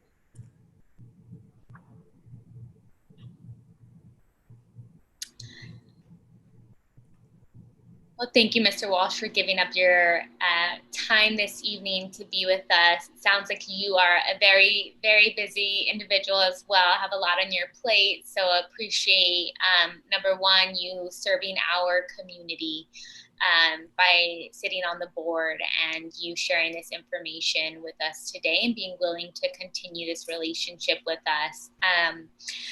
I initially requested the presentation because I'd heard a lot about the Phoenix One Foundation, but hadn't had the opportunity to really get into the weeds and understand, what the foundation did, how they did it. So this was really helpful. And I think that because the foundation is an arm of the district in a way and touches our community, it's incredibly important for us to be in sync, really collaborate and make sure that the priorities of the district board and what we're hearing is also in line with what you all are hearing. So I would love to request a more frequent presence from the foundation at our board meetings. Sounds like you guys have board meetings quarterly, so we can work out those details, but I think it would be very beneficial for the community to see us get together. I'd be happy to join you anytime I have the invitation. Thank you, Dr. Diaz.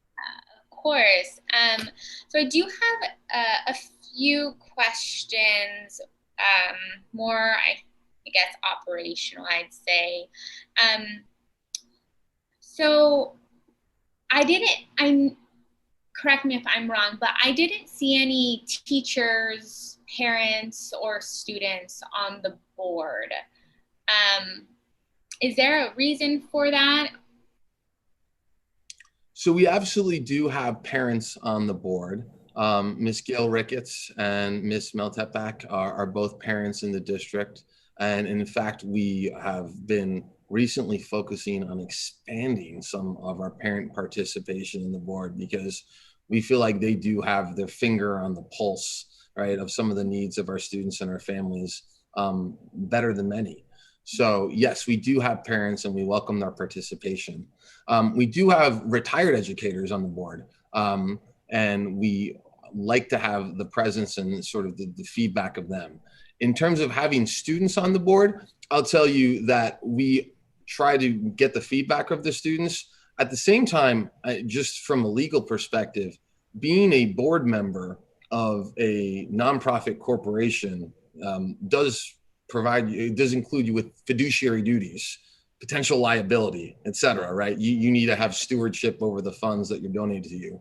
So what I would love to do is have sort of a council committee, and we've seen this in different districts, where we get all of the feedback and participation from students, teachers, other stakeholders, without burdening them with any of sort of like the fiduciary duties and liabilities that will arise under the law.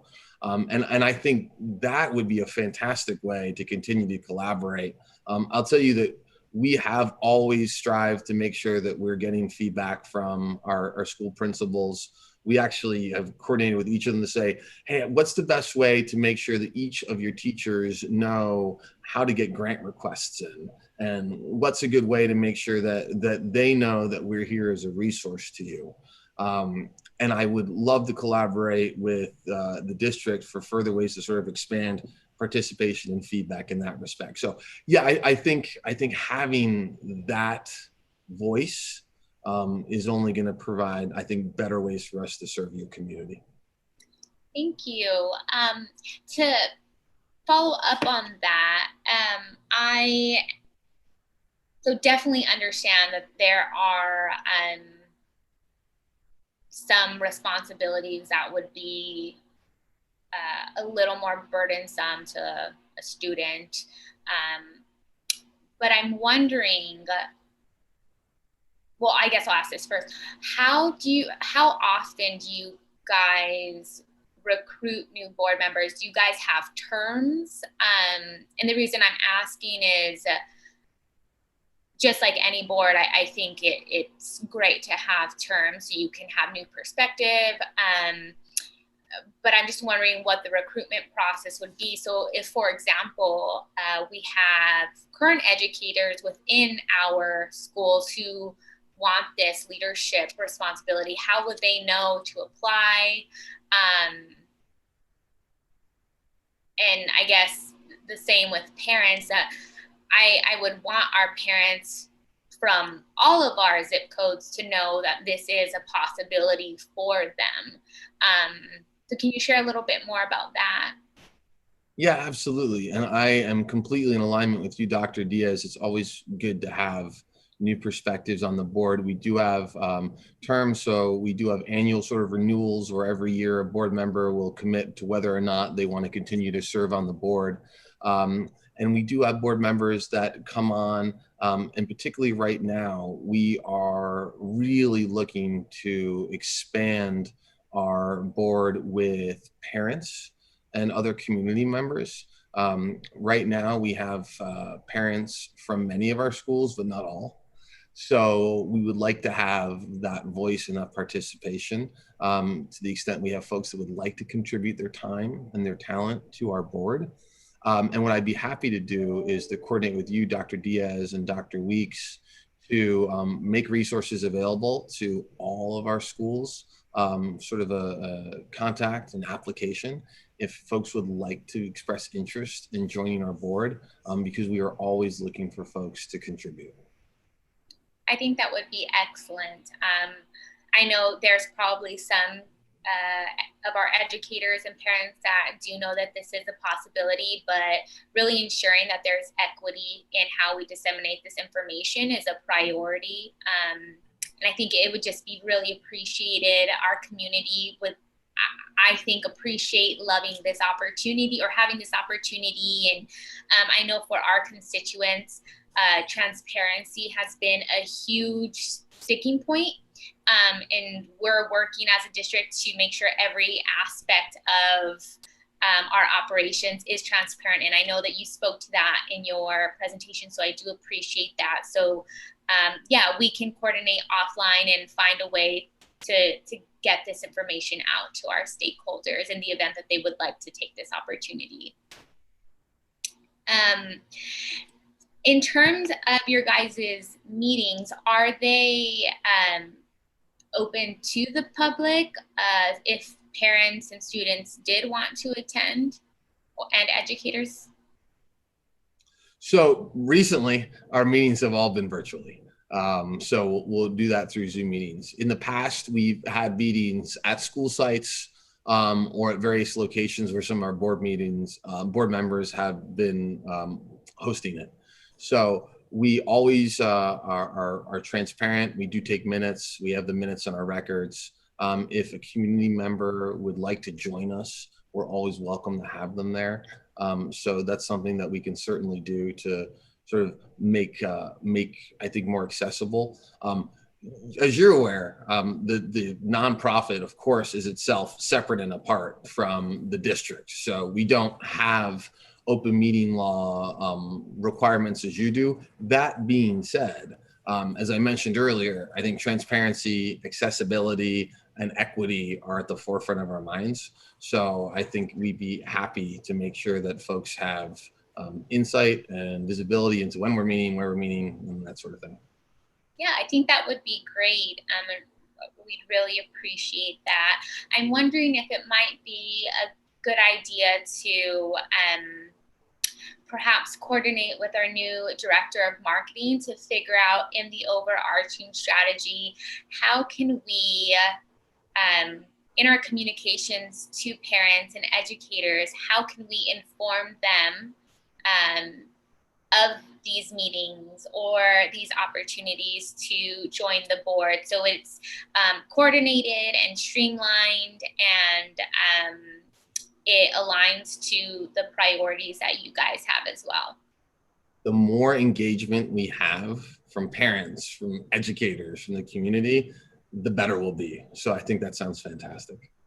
Perfect. Thank you so much.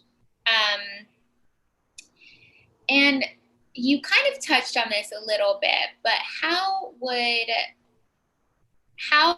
our teachers know that they can apply for funding? Are there, other than the principal sharing this information, are there other ways that this is being communicated to them, or is this something that we also need to incorporate in our strategy moving forward? So I'll tell you that we do have a form grant request. So this is, it's not an informal process where people just send us emails. We do have a formal request where we ask each person who is requesting funds from the foundation to say, of course, the amount, the purpose, but also what they're expected to receive from these, how they're going to measure the returns. And then we will actually follow up with that grant recipient, often a teacher, to say, did you get the returns that you like? So we do have a formal process in place. We do reach out to each of our principals in the district to make sure that they disseminate that information to the teachers. Dr. Weeks, you may be better positioned than I to respond specifically to some of that sort of communication with the staff. Yes, thank you, Kevin. Primarily, that's principal driven. And so if, for example, teachers have specific projects or they have specific grant requests, a couple of years ago, we made an announcement at Convocation where we provided information to our teachers with regards to a specific type of grant request that was coming around. But primarily that comes through those forms, that process, really comes from the principals or just the knowledge base of teachers who participated in the past. So I think that there's an opportunity to probably provide some more clarity with this, and we'll certainly take a look at that. Thank you. I think that would be helpful. I mean, I know that there's a set amount. We don't have millions of dollars to work with, but you never know. It could really help a teacher who had no idea this was an option. So you spoke to the efficiency piece, which I really appreciated seeing that so many of the dollars are going back to the schools and our educators directly. Can you talk a little bit more about the decision to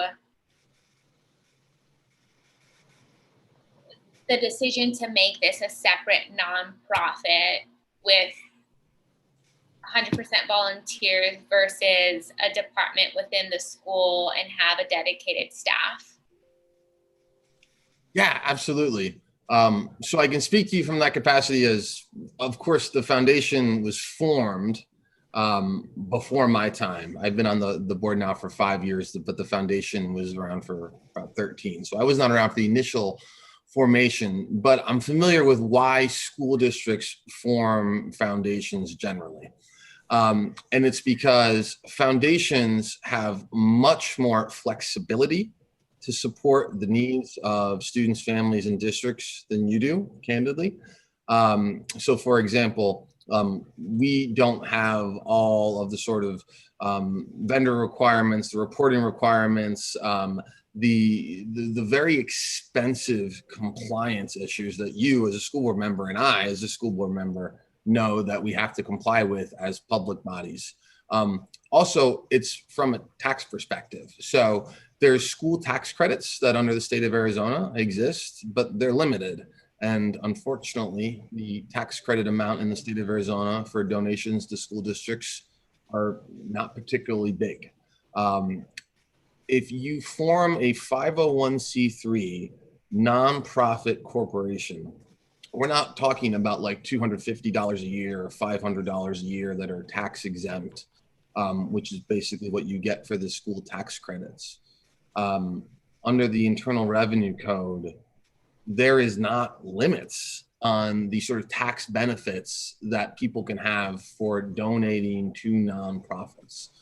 So that's why not just Phoenix One Elementary School District, but most every school district in the state of Arizona and in the country has formed a separate foundation, because it's much more efficient and much more successful to raise funds to support our students and to support our community. So that is the reason that Phoenix Elementary School District 13 years ago decided to follow suit of most of the other districts in the Valley of creating this vehicle that can collaborate with the district and is aligned with the districts and its goals, but is candidly much more able to have flexibility and is much more able to solicit favorable tax treatment for a lot of the donors to generate those funds. Because a donation to the school does not receive the same treatment as it would to a 501c3. That's not your decision. That's not my decision. That's just the decision of what the legislature did in the Internal Revenue Code. So that's the reason it was set up that way. And then of course, under Arizona law, we set up as a nonprofit. So as an Arizona nonprofit, every nonprofit has to have an independent board of directors. All those board of directors have to be free of conflicts of interest, which is very easy for us because we don't have employees. The only vendors we have truly are things like our website host, the printer, when we print out some materials for the golf outing. We're very limited in terms of our vendors because almost all the money we generate does go right back into the district. So we do have an independent board of directors, and we've been structured that way to make sure that we comply with all the requirements under not only Arizona law, but under the federal law, so that we can be most successful in generating income for the district that we can use to support students and families. Did that answer your question? Yeah, no, that did. That definitely makes sense. Yeah, we don't want to be limited in how we can use these funds. In terms of, and I don't mean to put you on the spot here, this is a question that I received from our community members. In terms of conflict of interest, is it common for board members to do business with the district and, in essence, receive funding for their services in other capacities while also serving on the board? Is that common at other foundations? It's a very good question. So I can tell you my experience, foundations for school districts often have members of the business community who are supportive of those schools. It's very clear, and for that reason, we are entirely separate from the district because, of course, as a board member, you and I both know that we need to make sure that we're complying with all transparency and vendor requirements. We have board members who represent not just teachers and community members, but also some of the business folks who are very, very, very well familiar with our schools. None of them receive any funding from the foundation at all. And none of our decisions as a foundation, obviously, have any bearing on the funds of the district. If, for example, we were ever to use foundation money to pay one of the district vendors, that would of course be a conflict of interest that we would need to disclose and be aware of.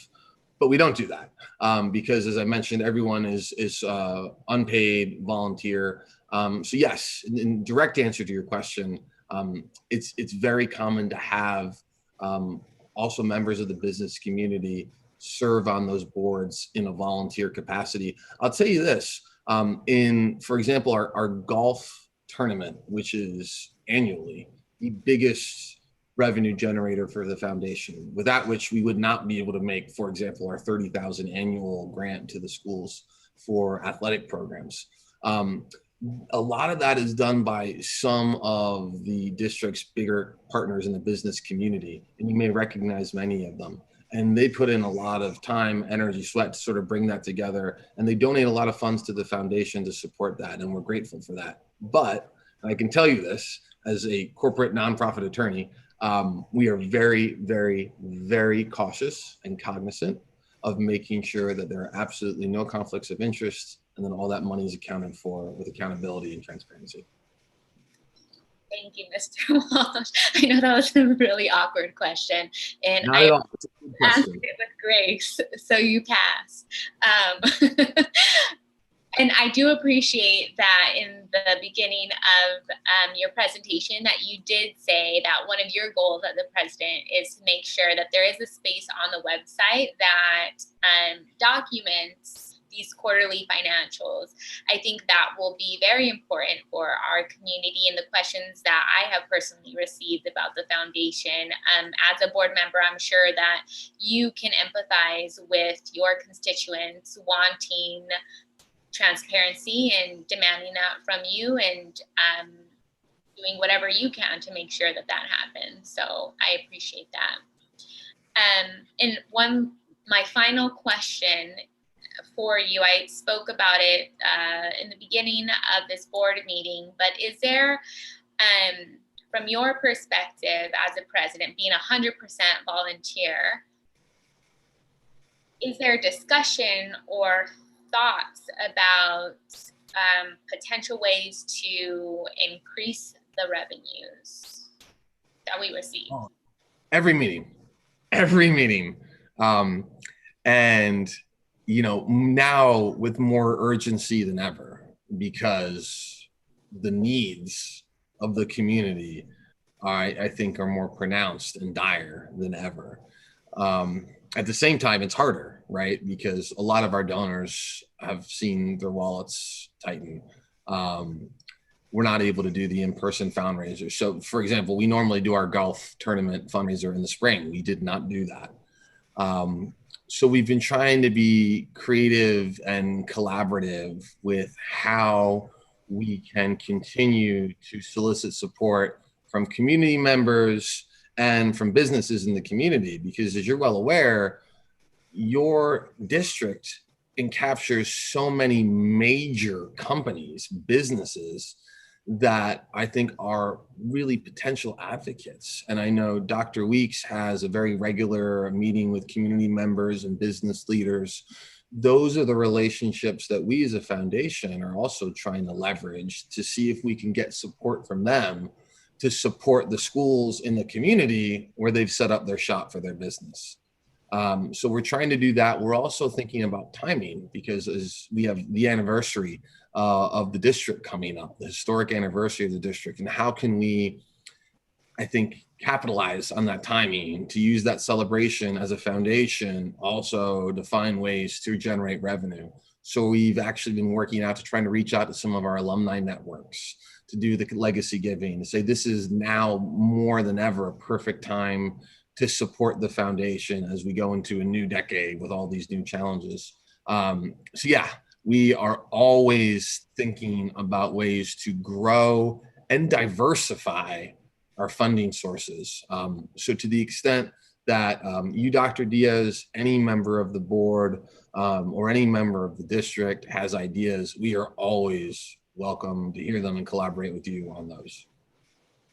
Perfect. Well, thank you so much. I really appreciate your time, and we can follow up with you about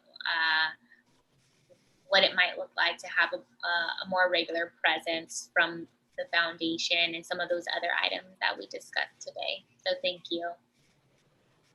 Thank you.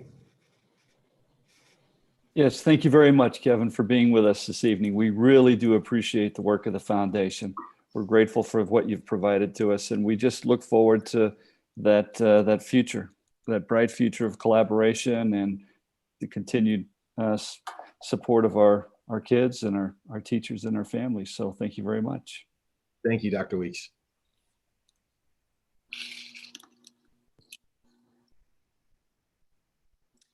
Okay, well, with that, we will move on to item H3. Do we have any future agenda items?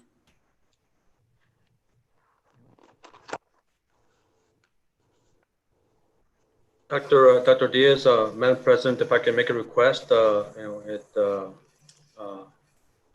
a future meeting. Okay. This is for your consideration at this meeting or even the next one, if you could. And we want to make a request on behalf of the finance team. And I want to explain the reason why. We have our FAR report, which is the final financial report for the district that is due on the 15th of October. And between the last meeting in September before the 15th is going to be on September 24th. And we are going to do our best that we can to be able to prepare the report and ready for you, for the board on the 24th. However, we have a little bit of concern for a couple of reasons. One is we got some delays in preparing the report because of the COVID issues, but also because the AG's office, the Auditor General, is also making some changes to the forms that we don't have the latest forms yet, the latest updates yet. And so that may cause a delay in us getting everything ready by the 24th meeting. So I wanted to provide the board a little bit of a heads up and to see if that's something that, again, either today or at the September 10th meeting, if you would consider maybe having an interim meeting in between the 24th and the 15th so that we could present to the board the FAR report and then get your approval on it before we submit it on the 15th of October.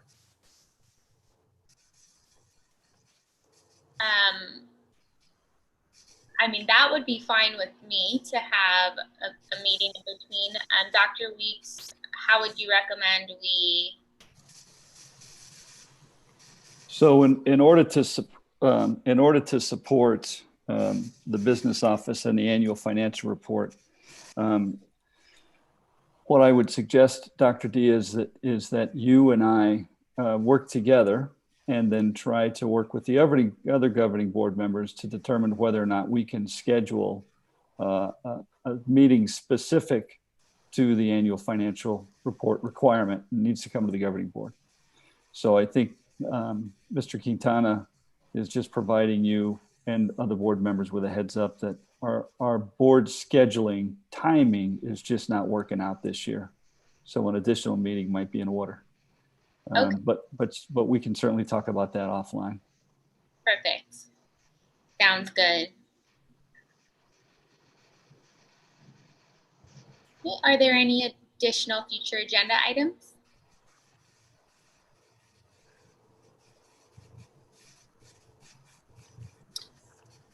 All right, hearing none, we will adjourn the meeting at 8:34 p.m. Thank you. Okay, thank you. Good night, everybody. You. Bye.